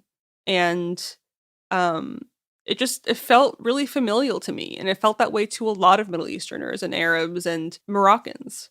This moment, this dancing between him and his mom, it was a statement of pride and of priorities, and a reminder that, as the mother of another great football player, Zinedine Zidane, she once said that, quote, "Some things are bigger than football." Boufal and his mother, like the majority of Morocco's players and coaches, they live in European cities, and they're part of that continent's vast, marginalized, and embattled migrant underclass. Again, she wore a hijab, something that she would be barred from doing if she was a teacher or a public servant in France. Against all of that, this moment on the field was captured in a moment of unbridled joy. It was so pure and so human, and just reminded everyone, I hope, it reminded me and my family of who we are. And again, I think this is really significant when you think about the geopolitical implications that we've seen during these games, with countries like Morocco playing against the teams of the countries that colonized them, aka when they played with France. It really feels like this beautiful blossoming of culture against all odds of trying to suppress it. So, outside the stadiums, this theme remained the same when it came to Palestinian solidarity. A Saudi Arabian vendor selling flags of different countries, he went viral after he was spotted giving customers an extra Palestinian flag as a free gift with any purchase. And so this uplifting message that has been repeated time and time again during this World Cup is that Palestine can never be removed from the hearts of the people. And there are so many heartwarming videos like the one I mentioned, and I urge everyone to follow Palestinian accounts to keep up. If you're curious, I know the World Cup is technically over now, but these videos are so fun and joyful to watch. I really felt so much joy watching them. This outpouring of support for Palestine is reminiscent of an earlier time in history when the Arab world was also united in its support for Palestine. The Palestinian cause was once a driving force in the policy direction of the Arab world, and it reached its zenith in the 1960s when nations like Syria, Jordan, and Egypt, they went to war against Israel with the anti-imperial objective of regional Arab unity and Palestinian liberation. However, those aspirations were stomped out in 1967 when Israel, quote-unquote, won the Six-Day War, or the June War, which is also known as the 1967 Arab-Israeli War, or the Third Arab-Israeli War. Just a very quick history lesson here. This war was fought between Israel and a coalition of Arab states, and it ended after Israeli tanks and infantry advanced on a heavily fortified region of Syria called the Golan Heights. They successfully captured the Golan Heights after this, the next day. On June 10th in 1967, a UN-brokered ceasefire took effect, and the Six-Day War came to an abrupt end. The casualties between the two opposing sides are basically incomparable. I'm going to say some stats here, but just bear with me. Between 776 and 983 Israelis were killed, and 4,517 were wounded. 15 Israeli soldiers were captured. Arab casualties were far greater. Between 9,800 and 15,000 Egyptian soldiers were listed as killed or missing in action. An additional 4,338 Egyptian soldiers were captured. Jordanian losses are estimated to be 700 killed in action, with another 2,500 wounded. The Syrians were estimated to have sustained between 1,000 and 2,500 killed in action. Between 367 and 591 Syrians were captured. It's an incomparable, an insurmountable loss. And I might go as far to say it was a massacre, because it was so unbalanced. Casualties were also suffered by the UNEF, the United Nations Emergency Force, that was stationed on the Egyptian side of the border. In 3 different episodes, Israeli forces attacked a UNEF convoy, as well as camps in which UNEF personnel were concentrated, as well as the UNEF headquarters in Gaza. And this resulted in 1 Brazilian peacekeeper and 14 Indian officials killed by Israeli forces, with an additional 17 peacekeepers wounded in both groups. That's your history lesson for today, at least for now. But as you can imagine, this was a huge loss for the Arab world. In addition to stealing the Golan Heights, this war led Israel to seizing and occupying all remaining Palestinian territories. And as you know, or should know by now, Israel has maintained its control of the land at the expense of the Palestinians, with Arab leaders not able to do much in protest over these years. Especially after this 1967 loss, a lot of Arab leaders almost seemed indifferent. When we fast forward to 2020, something happened that seemed like a decisive death blow to the hopes of Palestinian solidarity. In 2020, the Abraham Accords were signed, and these were a series of joint normalization statements between Israel and Arab countries that would theoretically pave the way for increased business and diplomatic relations. The implication was that Israel could afford to maintain its apartheid rule and still enjoy warm relations with the Arab world because their politicians, too, were happy to willfully neglect the Palestinians. Officials from Bahrain, the UAE, and Morocco all signed this supposed quote-unquote peace treaty with Israel. However, as we've seen from this year's World Cup, the Arab people do not agree with their politicians or their decisions. Again, most of these decision makers are not elected by their people. There's a lot of corruption at play, and I think it's very important to always separate a government from its people, as we're seeing especially in Iran right now, which is something that makes me very emotional and deserves to be talked about more. I can't do it justice in this one sentence, but I urge you all to keep spreading awareness about Iran. Please. What they're doing to protesters is inhumane and truly medieval. Recent polls indicate that the Arab public widely disapproves of the Abraham Accords, strongly disagreeing with the prospect of normalizing ties with Israel as long as the Palestinians remain oppressed. But if there were still any lingering doubts that these accords are bullshit and not wanted, the experience of Israeli journalists in Qatar can be seen as this decisive confirmation that the treatment of Palestinians will actually be what dictate the trajectory of normalization. Israeli journalists broadcasting live have been interrupted by rallies of people chanting pro-Palestinian slogans and waving Palestinian flags. An Egyptian man went viral after he leaned into the camera and said, live on Israeli television, "Viva Palestine." Fans refusing to speak to Israeli channels has also been a hilarious common occurrence. One particular exchange included Moroccan fans posing for the camera before swiftly walking off upon realizing it was for an Israeli media outlet. The reporter's response was one of shock, repeatedly citing that a peace agreement had been signed by Morocco, thereby assuming that the Moroccan people themselves endorsed the notion that Israel's crimes could be whitewashed and forgotten.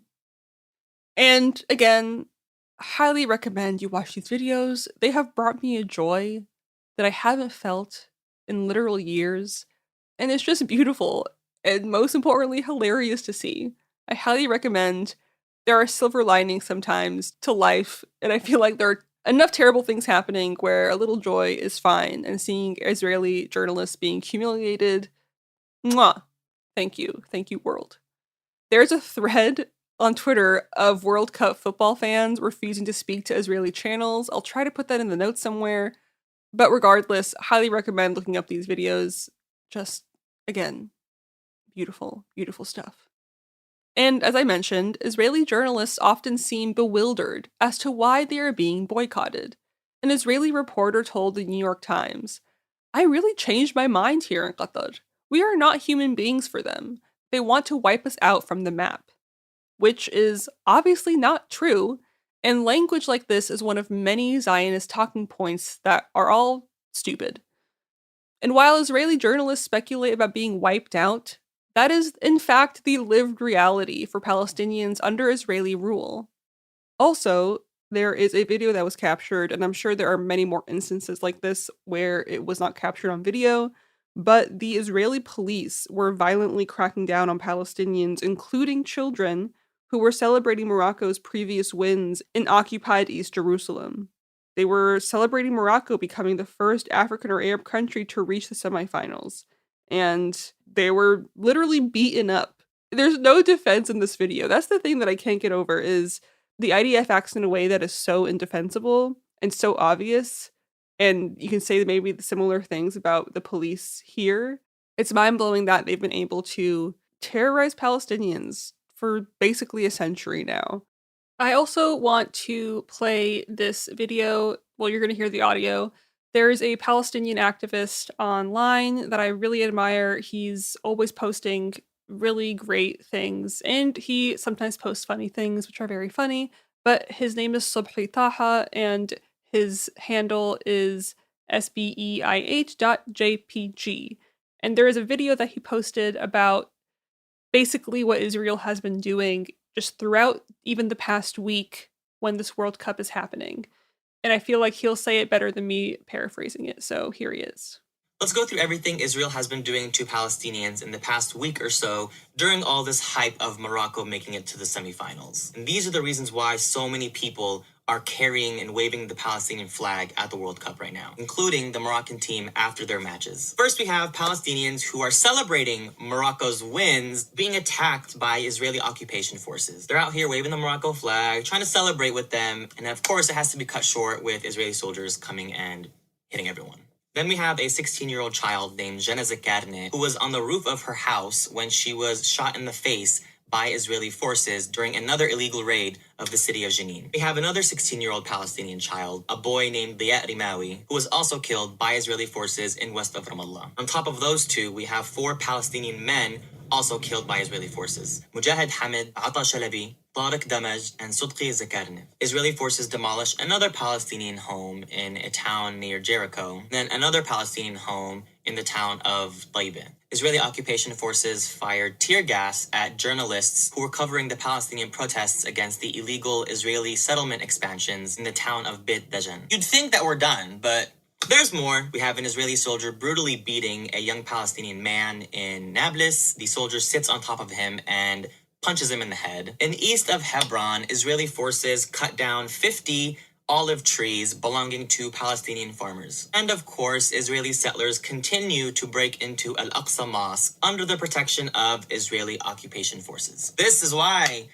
everyone is waving the Palestinian flag at the World Cup. This is why that Tunisian man randomly ran through the match with the Palestinian flag, or why Israeli reporters are being ignored and shunned. These are the reasons why. Not because of anti-Semitism, it's because Israel is literally killing Palestinians. They'd rather just blame it all on anti-Semitism instead of simply holding Israel accountable for their actions. Everything I just listed happened in the past 10 days, putting aside everything that Israel has been doing to Palestinians for the past, almost 100 years now. So don't be surprised when people stand with the people of Palestine. Last week marked 6 months since Al Jazeera journalist Shireen Abu Akleh was assassinated by Israeli forces. And while her death did attract more coverage than is usual, in part to her being an American citizen, it was unfortunately not an exception. Since the year 2000, 50 Palestinian journalists have been murdered. Many, many more civilians, including children, have been murdered. So if media representatives or journalists from an apartheid state can't seem to understand why the reception to their presence has been so cold, they just are better off examining why that is, and why their government is actually the one attempting to wipe a people off the map. Even in the weeks during this World Cup, Israel has killed multiple Palestinians, has murdered multiple Palestinians. They killed a 16-year-old girl when she was on her roof searching for her cat. She was shot 4 times, twice in the head. How can you justify that? They're claiming it was an accident, but it's similar to what police say here when they shoot someone multiple times in the back and then blame it on the person that they murdered and the family that they destroyed, XYZ, etc., etc. And just to put it in perspective, Israeli forces have killed over 215 Palestinians this year, making it the deadliest year in over a decade. Israel is the one who does not see Palestinians, as is proven time and time again by their actions, as human beings. Something so significant is that the public support of Palestinian solidarity has not been confined to only fans of Arab nations. Brazilian fans also proudly raised the Palestinian flag, and Uruguay supporters have been spotted donning the kofia, which is the symbolic black and white scarf that has become a symbol of Palestinian resistance. And they're also wearing pro-Palestinian shirts, with fans insisting the Palestinian people deserve freedom. One clip that also went viral on social media featured an English fan who, during an interview with an Arabic channel, confessed that his Arabic wasn't really that strong, and then he shouted, "Free Palestine," in great Arabic. And then he broke into this free, free, free chant with everyone around him. Again, joyful, beautiful stuff that just proves that this kind of support works, and it grows, and it spreads. And so, all this really goes to show is that while Arab governments have been normalizing relations with Israel, that sentiment is not reflected in the streets, and Arabs and non-Arabs alike are more passionate than ever about the Palestinian cause. Some Palestinians living in Qatar have referred to the World Cup as a, quote, golden opportunity to introduce our cause, and this intent has been received enthusiastically, to say the least. And yet, in the face of such an unavoidable talking point, there has been a striking, if not unsurprising, radio silence from Western media. It's a huge reason why I wanted to talk about this in an episode. I found it so strange that my family and friends who were tuned into the World Cup were constantly talking about something that hasn't been covered at all by Western media, at least not in a real, honest way. If anything, the World Cup has ignited Islamophobic and Orientalist tropes in some Western news coverage, which I think is so shameful. For example, I'm going to go through a little list that Al Jazeera shared. A Dutch newspaper published a cartoon of Moroccan men stealing the World Cup trophy, and this image, they're on a bike, and they're grabbing this trophy from a white man. They're depicted as not white, obviously, and it just reinforces these stereotypes of young Arab men in the Netherlands being seen as criminals. Another example is, okay, so when Muslims put up an index finger, it's what we call tahweed, which is to signify the oneness of God. Because in Islam, there's only one God, just like all the big three as far as religions go. But when these Muslim teams are winning, the gestures from the players. Like sometimes you'll see a player raising an index finger or raising 2 index fingers. And so this fucking German TV news anchor responded to Morocco's success by suggesting that these players that are raising their index fingers are showing support for ISIS. And some fans have responded to this with humor, but at the same time, it's like you're laughing only because it's sad and maddening. Another example is a cartoon in a French newspaper. It depicted Qatar's national team as bearded caricatures that were playing soccer holding rifles and machetes.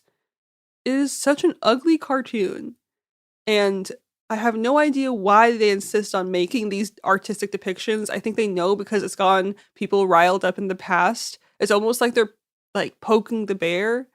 So it's kind of annoying that it's so childish in my opinion. But again, terrible depiction of Arabs. What's new? And then another example is a photo caption in a British newspaper stated that Qataris are not used to seeing women in Western clothing, when in reality, about 87% of Qatar's population is from other countries, including Western ones, and this caption was later removed.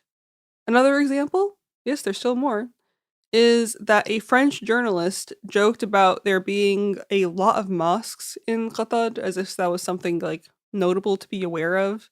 Yeah, no shit, people are fucking Muslim in Qatar. And then a Danish TV channel literally compared Morocco's players who were celebrating by hugging their mothers on the field. They compared them with monkeys on live television. TV2 News, they showed a segment in which the anchor Soren Lippert, he held up an image of monkeys embracing while talking about Morocco's national team players hugging their mothers.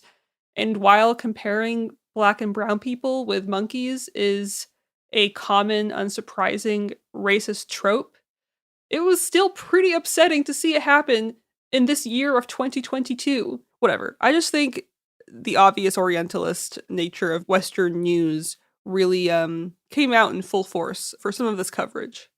But yeah, I just think these kind of depictions and coverage, it reinforces stereotypes that are harmful and shameful.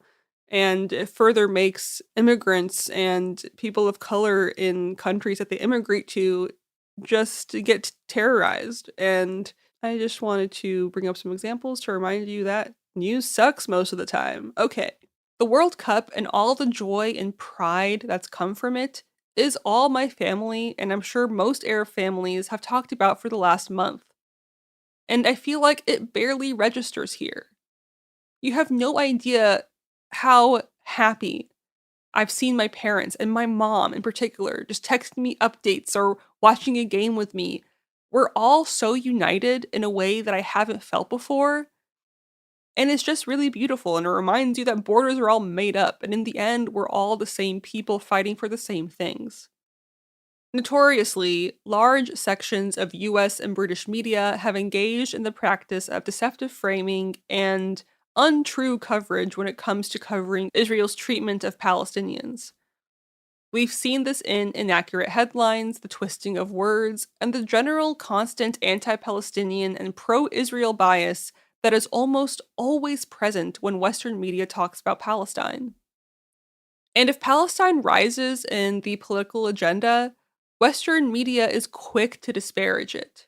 In the UK, when a Labour Party candidate made reference to Palestine during a campaign in 2021, the liberal-leaning New Statesman magazine referred to it as, quote, unhinged and an obsession. British Palestinian writer, again, Hamza Ali Shah, writes in his article, "Do people suffering from decades of cruelty deserve support? Apparently not, if they're Palestinian. It's characteristic of this bias that, while human rights have been a hot topic throughout the World Cup, and fans across the world are being commanded to speak out against injustice, the outpouring of Palestinian solidarity has largely been ignored." And this, unfortunately, isn't surprising, but it doesn't make it any less disappointing.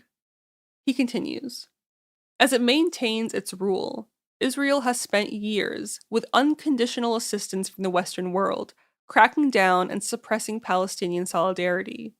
We are under no illusions that the outpouring of support at the World Cup will cause the occupation to grind to a halt or prevent Palestinians from being killed. As a British Palestinian, he says, I often see the misery of my family, who are living under occupation, get swept under the carpet by the international community.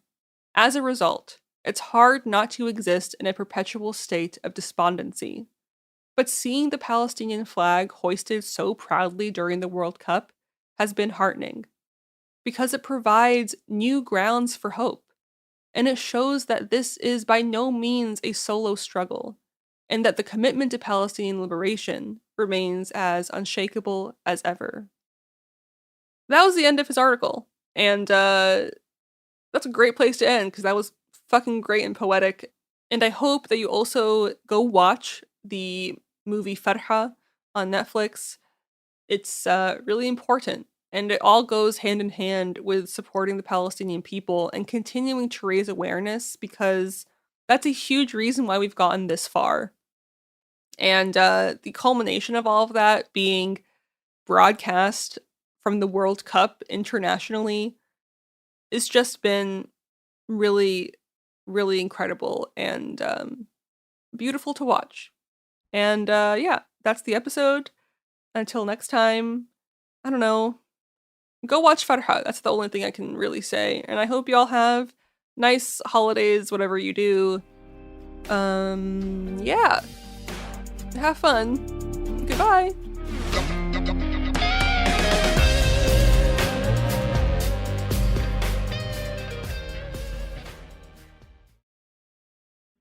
Let's talk about modern home shopping. It's sort of become a fun side hobby, right? Scrolling listings at night, dreaming about kitchens you've never seen, or backyards you haven't even stepped foot in, all from the comfort of pretty much anywhere. Redfin knows a lot of people like you want to own, but are stuck in this browsing mode loop. That's where Redfin flips the script. With listings that update within minutes and tours you can book right from the Redfin app, you can see your dream home the moment it appears. Now, liking a listing is easy, but actually landing it, that's where Redfin comes in. Redfin has over 2,200 agents with local expertise. And Redfin agents close twice as many deals as other agents. That means they want to help you win, not just window shop. Redfin is built to help you go from just looking to wait, this could actually be home. So become the newest neighbor on the block. Visit redfin.com to start finding and start owning. That's redfin.com. Support for the show comes from Public, the investing platform for those who take it seriously. On Public, you can build a multi-asset portfolio of stocks, bonds, options, crypto, and now generated assets, which allow you to turn any idea into an investable index with AI. It all starts with your prompt. From renewable energy companies with high free cash flow to semiconductor suppliers growing revenue over 20% year over year, you can literally type any prompt and put the AI to work. It screens thousands of stocks, builds a one-of-a-kind index, and lets you backtest it against the S&P 500. Then you can invest in a few clicks. Generated assets are like ETFs with infinite possibilities, completely customizable and based on your thesis, not someone else's. Go to public.com/podcast and earn an uncapped 1% bonus when you transfer your portfolio. That's public.com/podcast. Paid for by Public Investing. Brokerage services by Open to the Public Investing Inc. Member FINRA and SIPC. Advisory services by Public Advisors LLC, SEC registered advisor. Generated assets is an interactive analysis tool. Output is for informational purposes only and is not an investment recommendation or advice. Complete disclosures available at public.com/disclosures. Tired of spills and stains on your sofa? Wash away your worries with Anabay. Anabay is the only designer sofa that's machine washable inside and out, starting at just $699. Plus, Anabay sofas are pet-friendly, stain-resistant, and feature changeable slipcovers and modular pieces. Get up to 60% off site-wide with a 30-day money-back guarantee. Visit washablesofas.com to get yours now. That's washablesofas.com. Offers are subject to change and certain restrictions may apply.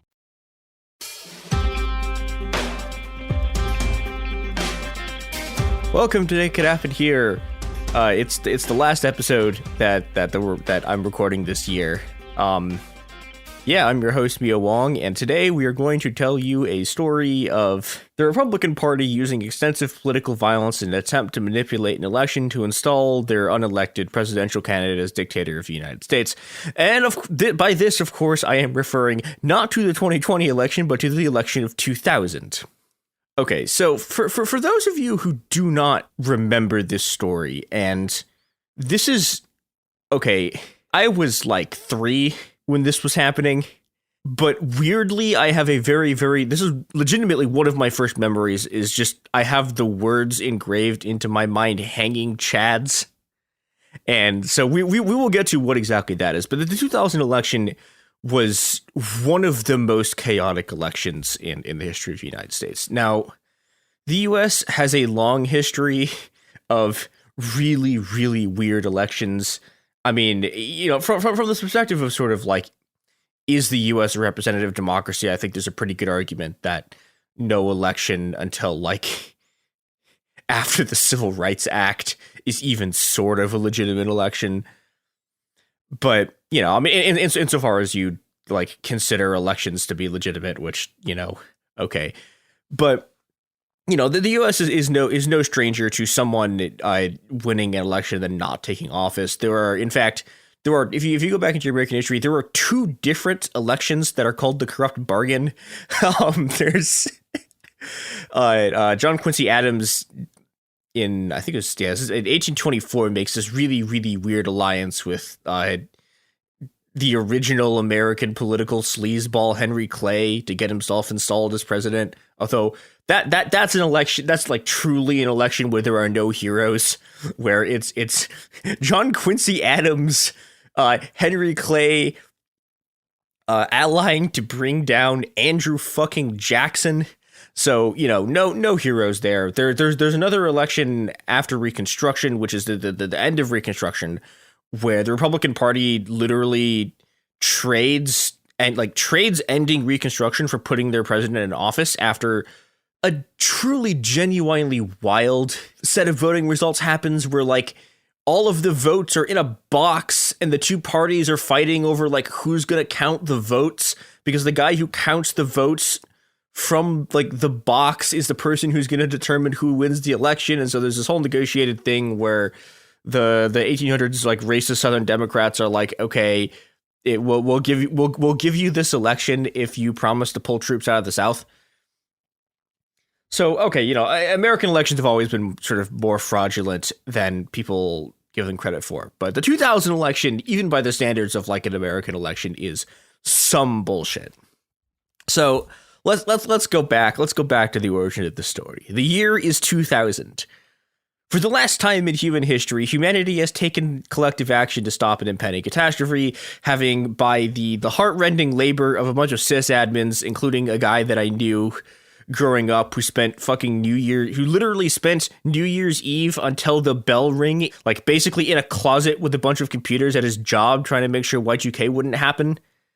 But, you know, we did it, actually. We actually did it. There was like, you know, there was human collective action to stop a major catastrophe from happening. And Al Gore, a Democrat who claims to have invented the internet, is running against Harvard and actually Yale-educated oil man cosplaying as a cowboy whose name is George Bush. And God, I don't know. I feel like people have kind of forgotten how really genuinely sleazy George Bush was. Like he has this sort of public, like, you know, one of the reasons he wins elections is he has this public image as like the guy who, you know, like everyone, like he's the presidential candidate who you'd want to have a beer with.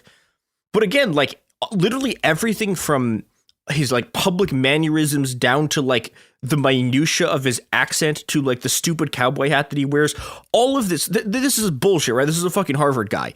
And all of this is, you know, completely and intricately manufactured by a set of like very, very, very like sleazy, but incredibly ruthless and efficient Republican political operatives.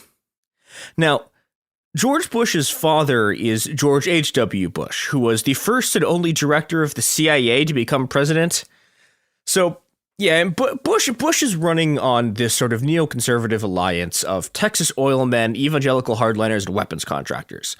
The weapons contractors part winds up being incredibly relevant when 9/11 happens, and both Bush and his vice presidential, I guess, candidate at the time, but his vice presidential selection, Dick Cheney, who is like Dick Cheney, like, saying that he's like the physical human embodiment of the military-industrial complex is underselling how closely tied Dick Cheney is to the military-industrial complex. And, you know, like, this is part of the reason why the war in Iraq happens, because, again, like, this entire coalition is just like it is the sort of height of the military petrodollar coalition, just a coalition of pure evil, like, fueled by war profits and homophobia. But you know, part of what's been happening in this entire period is this is the year after the Battle of Seattle. The anti-globalization movement hasn't been smashed, but again, this other thing is this is pre 9/11, right? This is a very, very short period of time where, like, in between the Battle of Seattle and 9/11, where American politics are very, very, very weird. And you get another thing that we don't really have now, but from the 90s until about 9/11 kind of existed, which was that there was a period where third parties kind of mattered-ish. Like Ross Perot, like in the 90s, arguably maybe could have won the 1992 election if he hadn't just like given up. But yeah, you know, and one of the sort of products of this is that the Green Party is actually a real thing in 2000 in a way that they're kind of not, right? And this has been this sort of enfolding of a bunch of left-wing social movements into a just absolutely disastrous attempt to enter party politics. But they pull, you know, and this is the thing that no one has ever heard the end of, but they pull a bunch of votes into Ralph Nader in Florida, which winds up being a big deal. But the product of this is that this election is on a knife's edge. Both sides of this election are unbelievably close. The entire election comes down to Florida. Now, the problem with the entire election coming down to Florida is that the American electoral system is a fucking joke. It is a disaster. It is a genuine embarrassment. The United States is a country that has more resources than, like, it has enough resources that, like, Genghis Khan would weep. Like, it has genuinely unfathomable amounts of resources. And its election system is basically run by a bunch of weird dipshit, like local, like a weird patchwork of like completely underfunded and overworked local government officials who never have real budgets and who just spend like 2 months not sleeping with their like 3 coworkers trying to make the elections work. And this is really weird because like most places on Earth that have elections, there's like, you know, a national thing that sort of does the elections. In the US, like, no, it relies heavily on volunteers. It's this like this weird patchwork quilt of stuff. And Florida being Florida, a bunch of stuff goes very wrong very quickly. There's 2 very famous ballot problems. The most famous of which is hanging chads. So, okay. What is a hanging chad for people who've forgotten or people who, you know, weren't alive then? Which I realize is, the fact that I have coworkers who are not alive for hanging chads is a really, really disturbing thought. But okay, so what is a hanging chad? The answer is that in Florida, the way this ballot works is that you have to physically punch holes in your ballot. And, you know, you punch a hole in the place like it. Okay, so today, right, when you fill out a ballot, you have to like fill in a square, right, with a pencil. In Florida, you have to like hole punch that square. This is maybe the worst ballot design I can possibly imagine. And it goes terribly wrong. A bunch of these hole punches basically don't actually remove all the paper. And there are so many ways that this gets fucked up. The hanging chad is the most famous one. A chad basically it's the piece of paper that when you punch the thing with like the hole punch, it's supposed to like it's the paper that comes out of the hole, right? A hanging chad is when you do the hole punch thing, but the chad is still connected to the piece of paper by like one corner. But again, lest you think there's only one way that these ballots get fucked up. No. There are a unfathomable number of ways that these ballots don't punch correctly. There are swinging door chads, there's tri-chads, there's dimple chads, there's pregnant chads. It's unbelievable. And a bunch of people's votes just don't get counted because these ballots, the reason they're doing these whole bunch ballots is that these are this is supposed to be like the fancy new like voting technology, right? And the new voting technology is these voting machines. And the way the voting machine works is basically the voting machine can check if there's a hole there, and if there's a hole in the paper, then it counts it as the vote.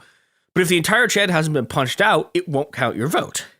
This is a problem, and there's another problem, and that problem is the butterfly ballot. So the butterfly ballot is this ballot they're using in Florida that was originally designed to help elderly voters. It's supposed to be the goal of the ballot is to have larger font sizes to make it more accessible for people, which this is good, right? Like, okay, I support accessible design. I support accessible design for voting. The problem is this ballot is designed like shit. The way it works is there's a 2-page ballot with like a crease in the middle, right? It's kind of like a book. Right, it's like you unfold a book in the middle of the ballot, and on both of these pages, there are like the different candidate names and parties. The problem is, in order to pick a candidate, you have to punch a hole. You have to punch one of these sort of circles, but these circles are in a line down the middle of the crease of the ballot. Right, so you have candidates on both. Okay, you should Google what these look like because it's kind of hard to explain.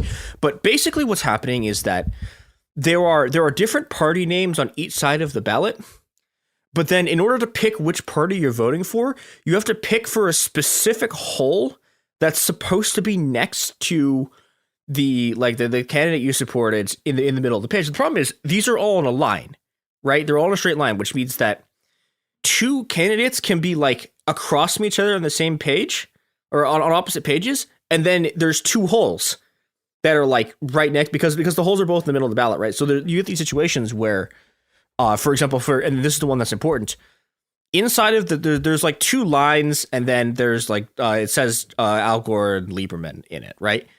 And inside of those 2 lines, in the middle of the page, there are 2 holes, and one of these holes votes for Gore, but the other one of those holes is for the candidate on the other side of the page, which is Reform Party candidate crypto-fascist ghoul Pat Buchanan. And the result of this is as people start looking through these things, Pat Buchanan has a bunch of voters from Democratic Party strongholds, and like also particularly like a bunch of like Democratic Catholic voters vote for Buchanan. And Buchanan himself is like, there's no way this is real.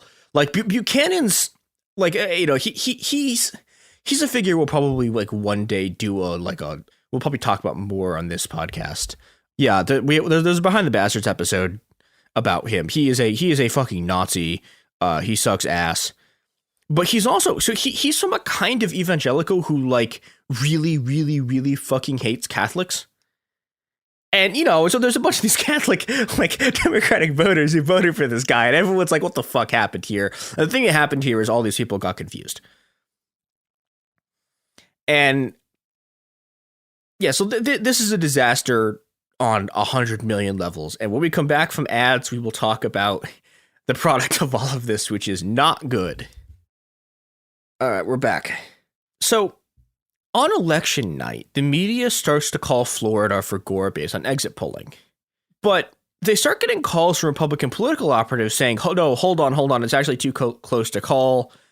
And the initial count from Florida has the Republican Party ahead. But when I say the Republican Party is ahead, they're ahead by like 1,600 votes. And so this triggers a mandatory recount. But, and this is another problem with this, right? We've gone through at length all of the problems with these ballots, right? The recall that they do is a recall using the voting machines. And those voting machines are, guess what? The ones that are, if you rerun a fucked up Chad ballot through the same voting machine, it's going to get a fucked up result. So, okay, so they run this again, and the difference in votes comes down to like 500 votes. And at this point, Gore's campaign requests a manual recount. They want people to look at the ballots by hand and figure out who people actually voted for because these machines are a fucking shit show. But in any kind of sort of like, an even remotely competent or sane like democratic political system, there would be a bunch of people doing this. Like there, like when an election happens, there would be just a very, very large number of people mobilized to make sure that it runs smoothly. There's not. There's like a bunch of like unbelievably overworked and underpaid. Some of you are people who are just fucking volunteers. Like a bunch of just random, like unbelievably exhausted, like local election officials who have to do this recount. And this is where the Bush campaign sees their chance to steal the election. So the election happens on November 7th. And on November 11th, the Bush campaign sues to stop the recount. Now, we talked on a previous episode a while back about the Democrats, how they have this line in the 2000s about how they're part of the, quote, reality-based community. And how this is a reflection of, if you look at the whole quote, which is from a Republican political strategist, what they're saying here is that what's happening is that the Democrats observe reality while the Republicans set out to define reality. And this is the moment. This election is where we get to see how the dynamic. We get to like really first see these principles in action. I'm going to read from the Washington Post here. Unlike the Gore campaign, which focused on filing motions in Florida courts to keep the recount going in key counties like Miami-Dade, the Bush campaign waged a broader, costlier effort on multiple fronts, Blakeman said. It was a three-pronged effort, he said. It was a court battle, it was a recount organization, and it was also a PR effort. Because, although the voting effort ended, the campaign never did until there was a definitive winner. So what happens here is Republicans start this massive media blitz to convince people that Bush actually won the election. And this is a really, really important moment in sort of American history because it's one of the things that solidifies sort of like owning the libs, for example, as like a major point as like one of like the key focal points of Republican politics. And this is eventually going to consume like all of their politics, right? Until when we get to sort of, like now, right, where that's like owning the libs is the only thing this is about. This had owning the libs is kind of like it's been a part of Republican politics for a long time, but this is where we really start to see it sort of consuming everything.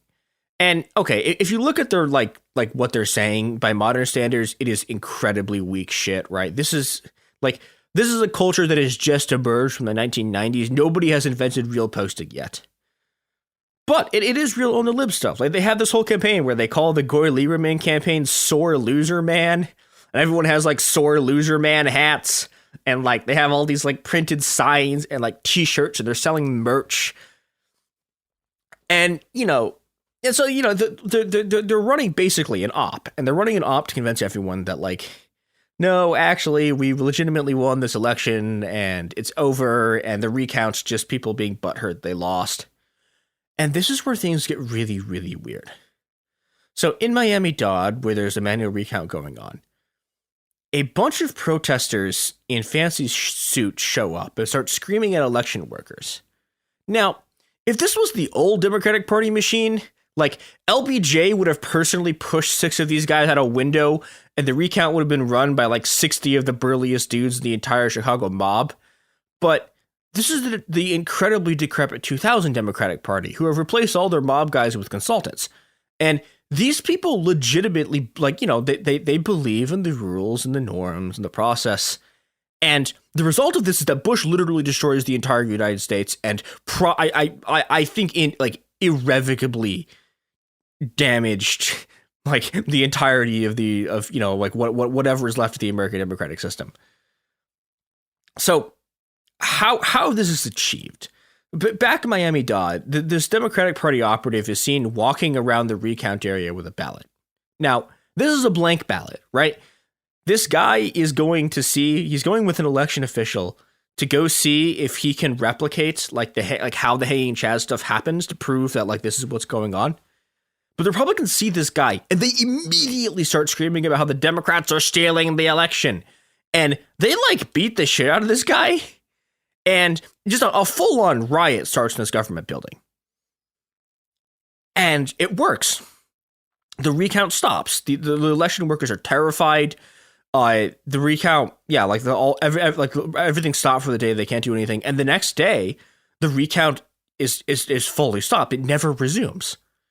And the Republicans are stunned by this. They assume that, the political operatives doing the rioting were going to, face some opposition to the Democrats on the ground for, literally assaulting and intimidating a bunch of election workers in order to, stop votes from being counted. But there's nothing. There's no resistance at all.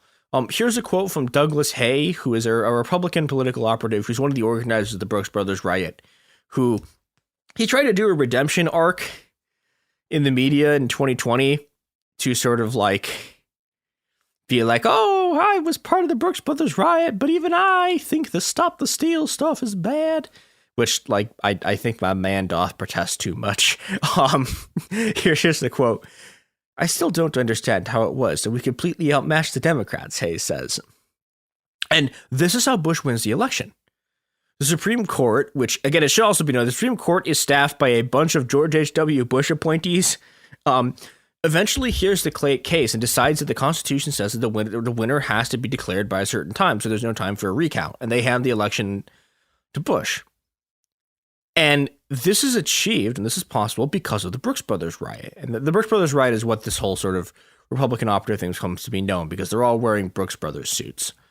Now, okay, there are a lot of people involved in this riot who are at the core of modern Republican politics. Neil Gorsuch and Amy Coney Barrett, and I think there's actually one other person the Republicans have elevated to senior office. There are multiple people on the Supreme Court today who were on the Bush legal team when they were doing this.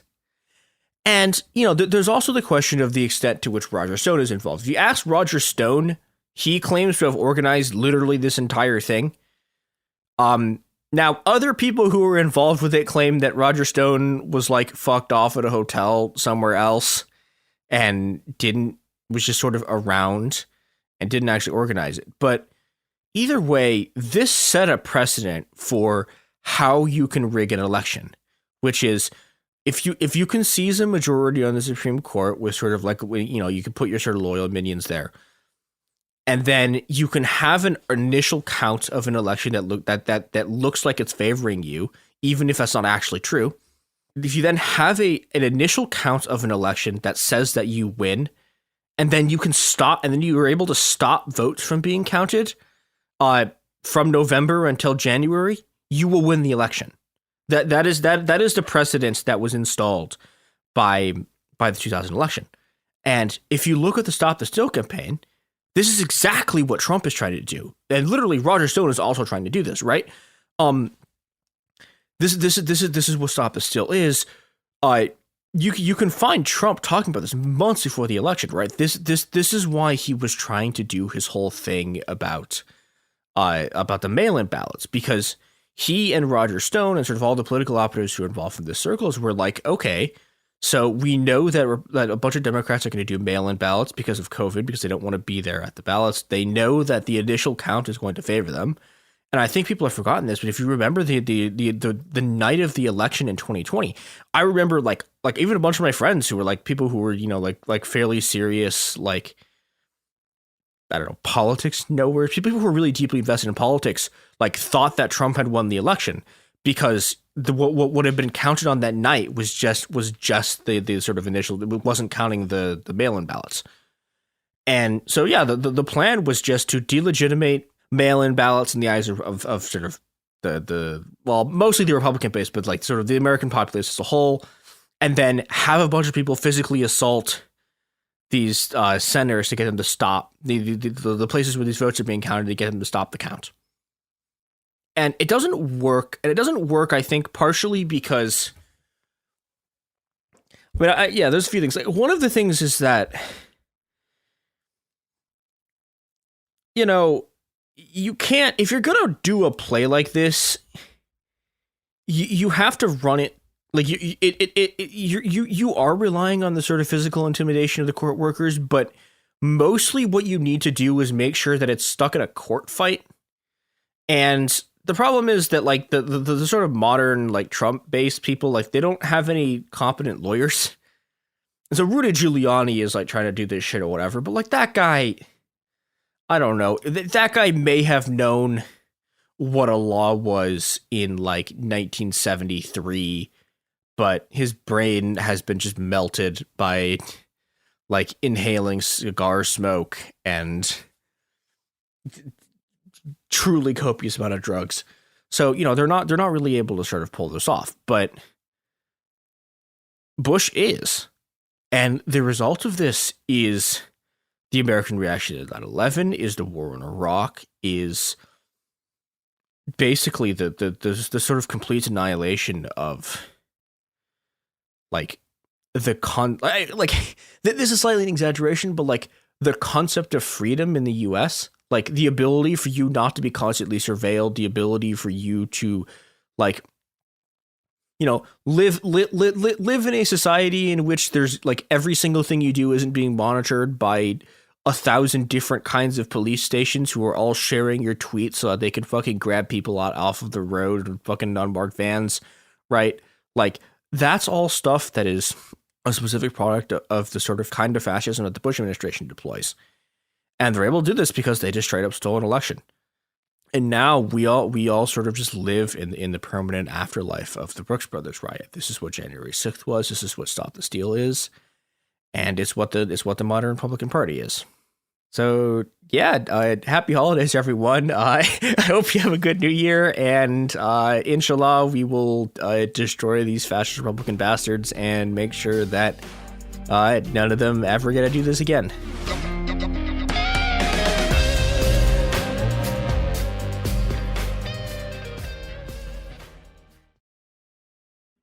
Let's talk about modern home shopping.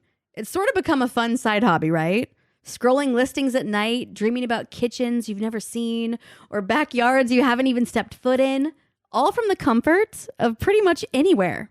Redfin knows a lot of people like you want to own, but are stuck in this browsing mode loop. That's where Redfin flips the script. With listings that update within minutes and tours you can book right from the Redfin app, you can see your dream home the moment it appears. Now, liking a listing is easy, but actually landing it, that's where Redfin comes in. Redfin has over 2,200 agents with local expertise. And Redfin agents close twice as many deals as other agents. That means they want to help you win, not just window shop. Redfin is built to help you go from just looking to wait, this could actually be home. So become the newest neighbor on the block. Visit redfin.com to start finding and start owning. That's redfin.com. Support for the show comes from Public, the investing platform for those who take it seriously. On Public, you can build a multi-asset portfolio of stocks, bonds, options, crypto, and now generated assets, which allow you to turn any idea into an investable index with AI. It all starts with your prompt. From renewable energy companies with high free cash flow to semiconductor suppliers growing revenue over 20% year over year, you can literally type any prompt and put the AI to work. It screens thousands of stocks, builds a one-of-a-kind index, and lets you backtest it against the S&P 500. Then you can invest in a few clicks. Generated assets are like ETFs with infinite possibilities, completely customizable and based on your thesis, not someone else's. Go to public.com/podcast and earn an uncapped 1% bonus when you transfer your portfolio. That's public.com/podcast. Paid for by Public Investing. Brokerage services by Open to the Public Investing Inc. Member FINRA and SIPC. Advisory services by Public Advisors LLC, SEC registered advisor. Generated assets is an interactive analysis tool. Output is for informational purposes only and is not an investment recommendation or advice. Complete disclosures available at public.com/disclosures. Sink into affordable luxury. Anabay is the only machine washable sofa, inside and out. With stain-resistant slip covers and a cloud-like frame duvet, everything goes right in the wash. Plus, the modular design lets you change the look of your space anytime. Visit WashableSofas.com to upgrade your home. Shop up to 60% off site-wide, with sofas starting at just $699 and a 30-day money-back guarantee. Shop now at WashableSofas.com. Offers are subject to change, and certain restrictions may apply.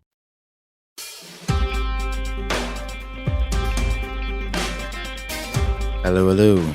Welcome to another episode of It Could Happen Here with a twist. This is the holiday special, as it were. So, buckle up. Santa might make an appearance. But I just want to take a moment to discuss, this whole idea of Christmas, this practice, this globally celebrated cultural festivity, and I guess some of the, not to be stereotypically leftist, but the issues I have with it, alongside I think some of the best and most, I think, hopeful elements within it. I don't know about the rest of you. And by the way, I'm joined by Garrison and Christopher. I'm very excited. We get to finally talk about the issue that I've been wanting to talk about ever since we started the show. How telling your kids that Santa exists is actually child abuse. This is very exciting. I'm glad we can have this civil discussion to cover these hard hitting topics that are impacting us most in 2022. Are you trying to say that you're like a Santa abolitionist or something? Yes, I think the fact that we condone lying to children in this way every Christmas is sick. I'm sorry, but that's so politically unrealistic. I don't know how you have a platform. I can't take that seriously. It teaches our kids not to trust us. It is really an extension of the great man theory. That Santa, as this man, is the only one capable of delivering all these presents. I think it's quite. Are you trying to say it's also a manifestation of patriarchy? That's right. It's quite problematic. Those elves are not getting paid. That Santa has tried to bust unions at his workshop every year. I don't think those reindeer are treated very well. There is a whole lot of issues here. Yeah, it's a normalization of the surveillance state. That's right. Elf on the Shelf, classic. Yeah. Elf on the Shelf came to rise after the Patriot Act was introduced to condition American children into thinking it's okay to always be watched. This is sick. Parents are culpable in promoting this myth. I think this needs to be addressed. You know what I think? I think you all need to be Christmas pilled. I don't know about you, but I love Christmas. I think we need to take a Christmas pill. Of course, the actual gift getting hasn't been the best, especially once you get past a certain age. It's like, oh, okay, this is what it is then. But the unity and the joy and the excitement. I mean, what about that? The colors, the food and the drink, getting people together, catching up. It's celebrated in many different ways, religiously and non-religiously, and of course, it's not even celebrated at all in some places and with some people. And there are other religious observances and holidays around this time, like Hanukkah and Kwanzaa and whatever else. But I think a lot of us are most familiar with Christmas, and I think we're mostly familiar with the origins of Christmas. That's not the kind of episode we're getting into here. I think we all know about Jesus and Yule and Saturnalia and all that fun stuff. Nor is it about Charles Dickens and Scrooge and, of course, the diagram of Scrooge and Grinch and, whether or not those two concepts overlap. But I want to look more to the sort of, ideas of what Christmas is, what it means, and really how a lot of our society's issues come to the forefront around this time of year. The scourge of Scrooge is particularly apparent. I mean, for many, Christmas is basically capitalism on steroids, for one. And Santa helps to sort of promote that from an early age as a propaganda tool of the capitalists, as I'm sure Kara would argue. Right. Thank you. Thank you, Andrew. Great. Yeah. Great stuff. Well, that's the episode, everybody. Thank you for tuning in. I hope you have a good holiday season.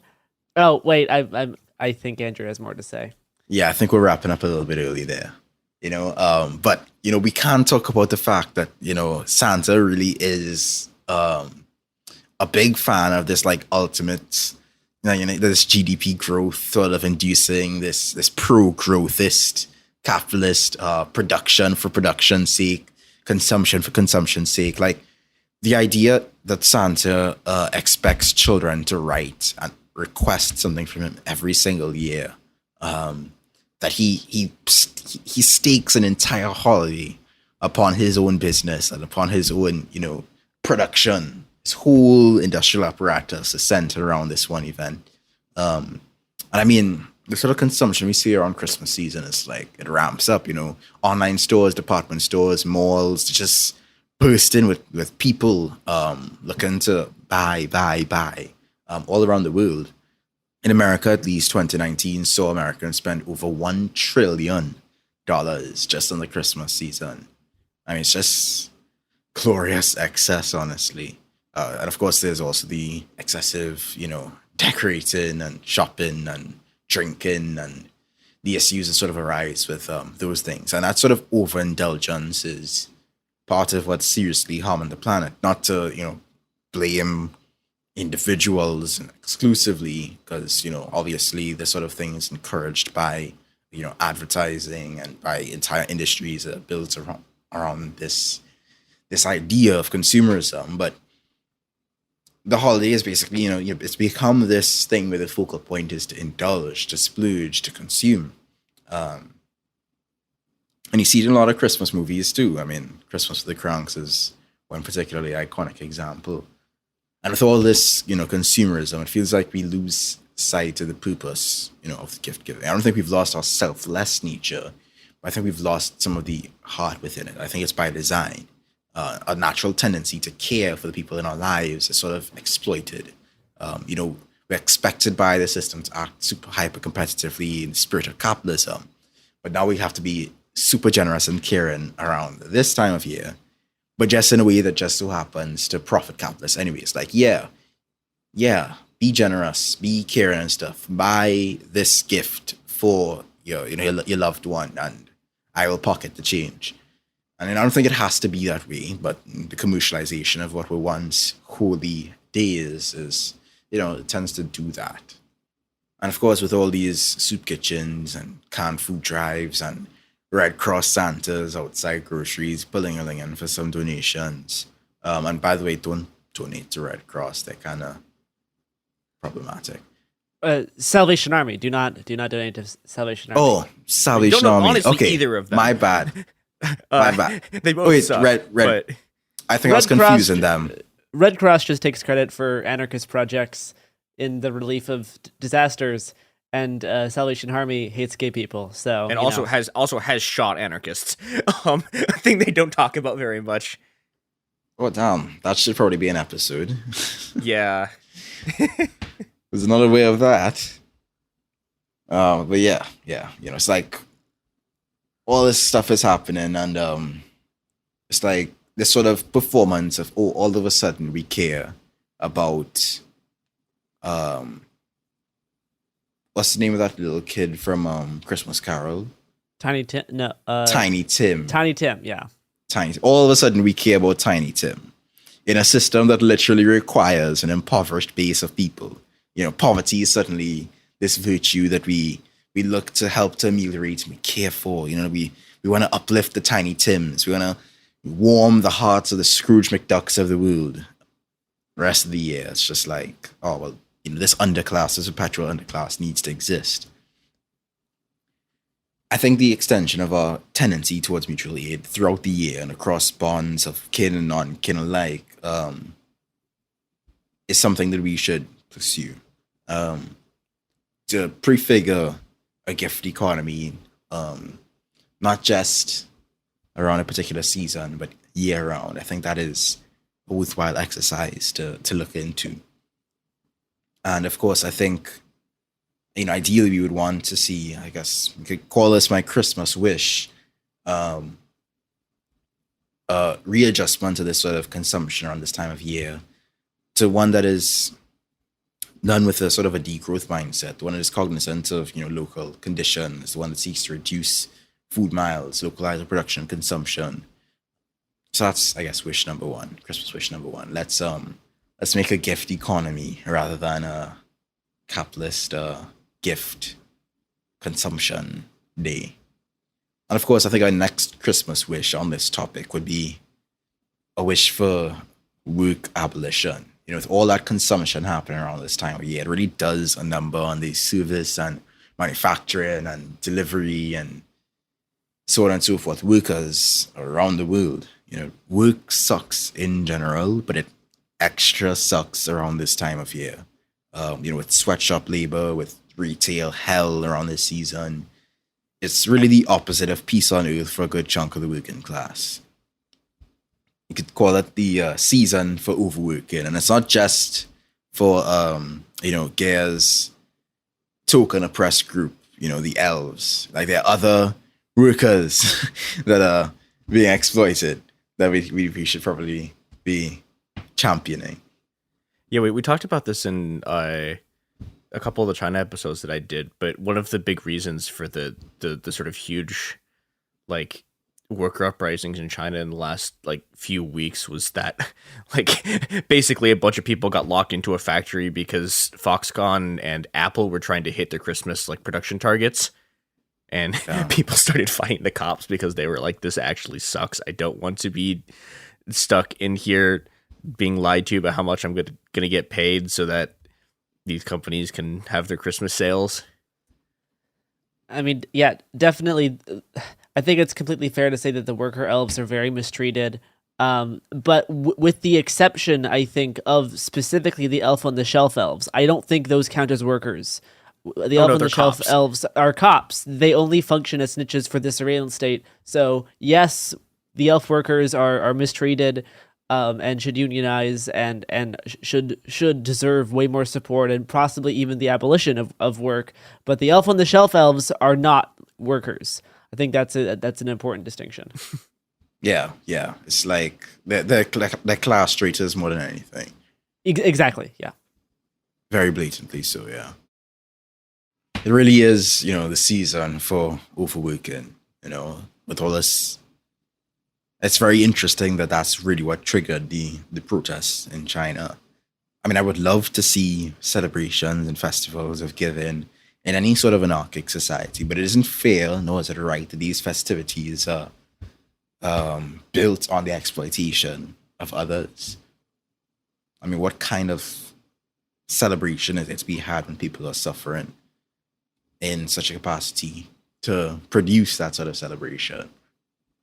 And speaking of suffering, I think there are a lot of people who suffer through family around this time of year. And I think some people actually appreciate having to work through the holidays because it means they don't have to deal with said family. And I mean, family is a big focus in the sort of culture of Christmas.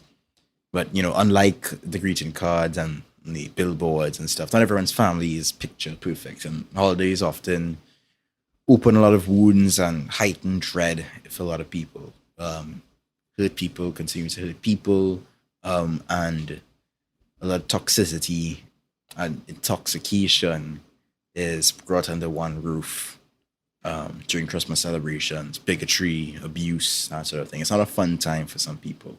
And so I think it's important in this season and in general to let go of this sort of patriarchal and restricting designation of family in favor of something that is more subject to choice, to agency, to consent, to more expanded forms of kinship, bringing people together who care for and enjoy and want to share each other's company, creating new traditions, to build new bonds of solidarity and care.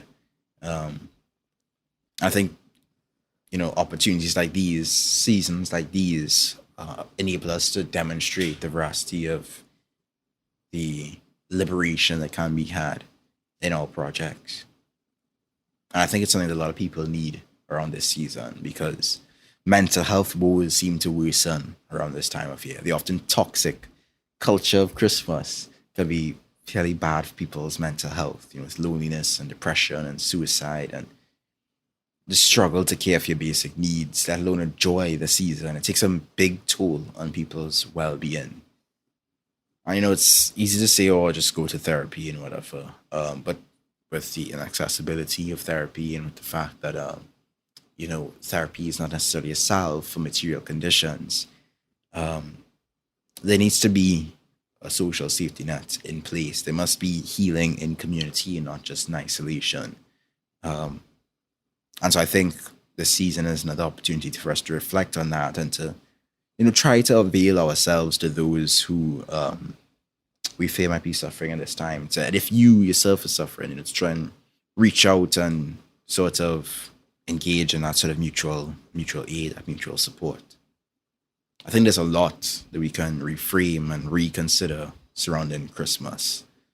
I mean, for a season of kindness and giving, it unfortunately hurts a lot of people, but that can change.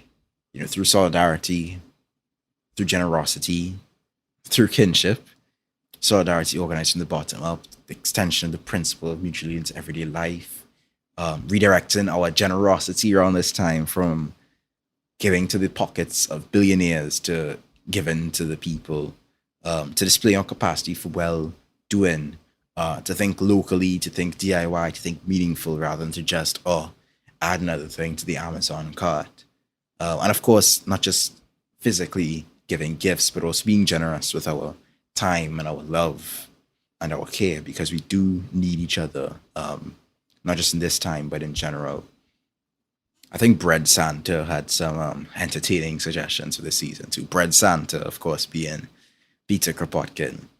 He figured that we should all pose as Santa Claus, perhaps as a subversion of what he represents as a capitalist, but to all pose as Santa Claus or as Saint Nicholas and to infiltrate the stores and give away the toys. In one postcard, Kropotkin wrote that on the night before Christmas, we'll all be about. While the people are sleeping, we'll realize our clout. We'll expropriate goods from the stores because that's fair and distribute them widely to those who need care. So yeah, Merry Christmas and Happy Holidays to all, and to all a good fight for freedom.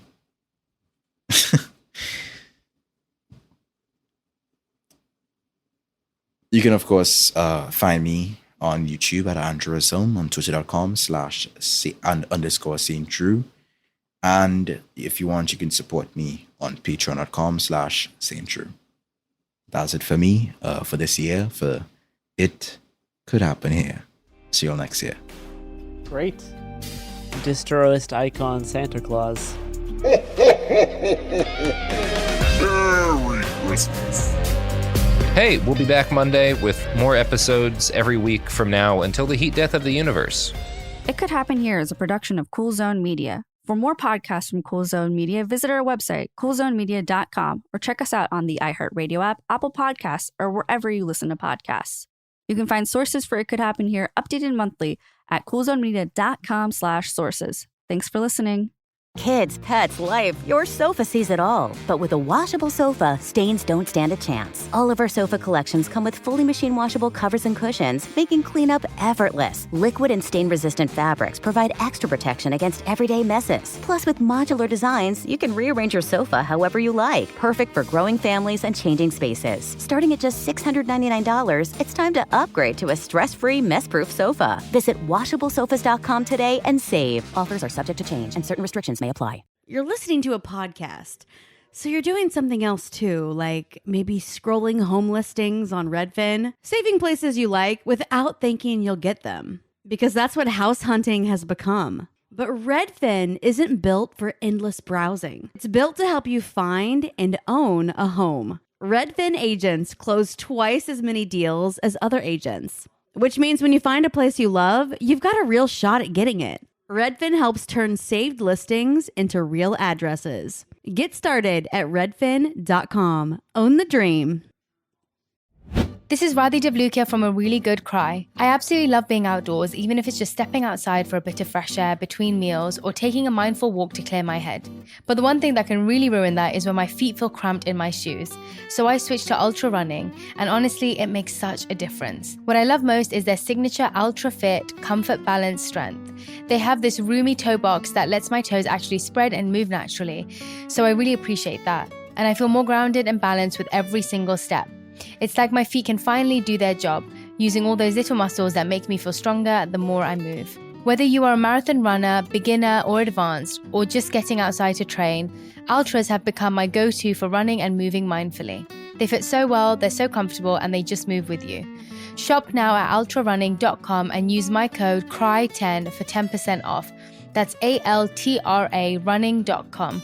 Experience Altra and stay out there. This is an iHeart podcast. Guaranteed Human.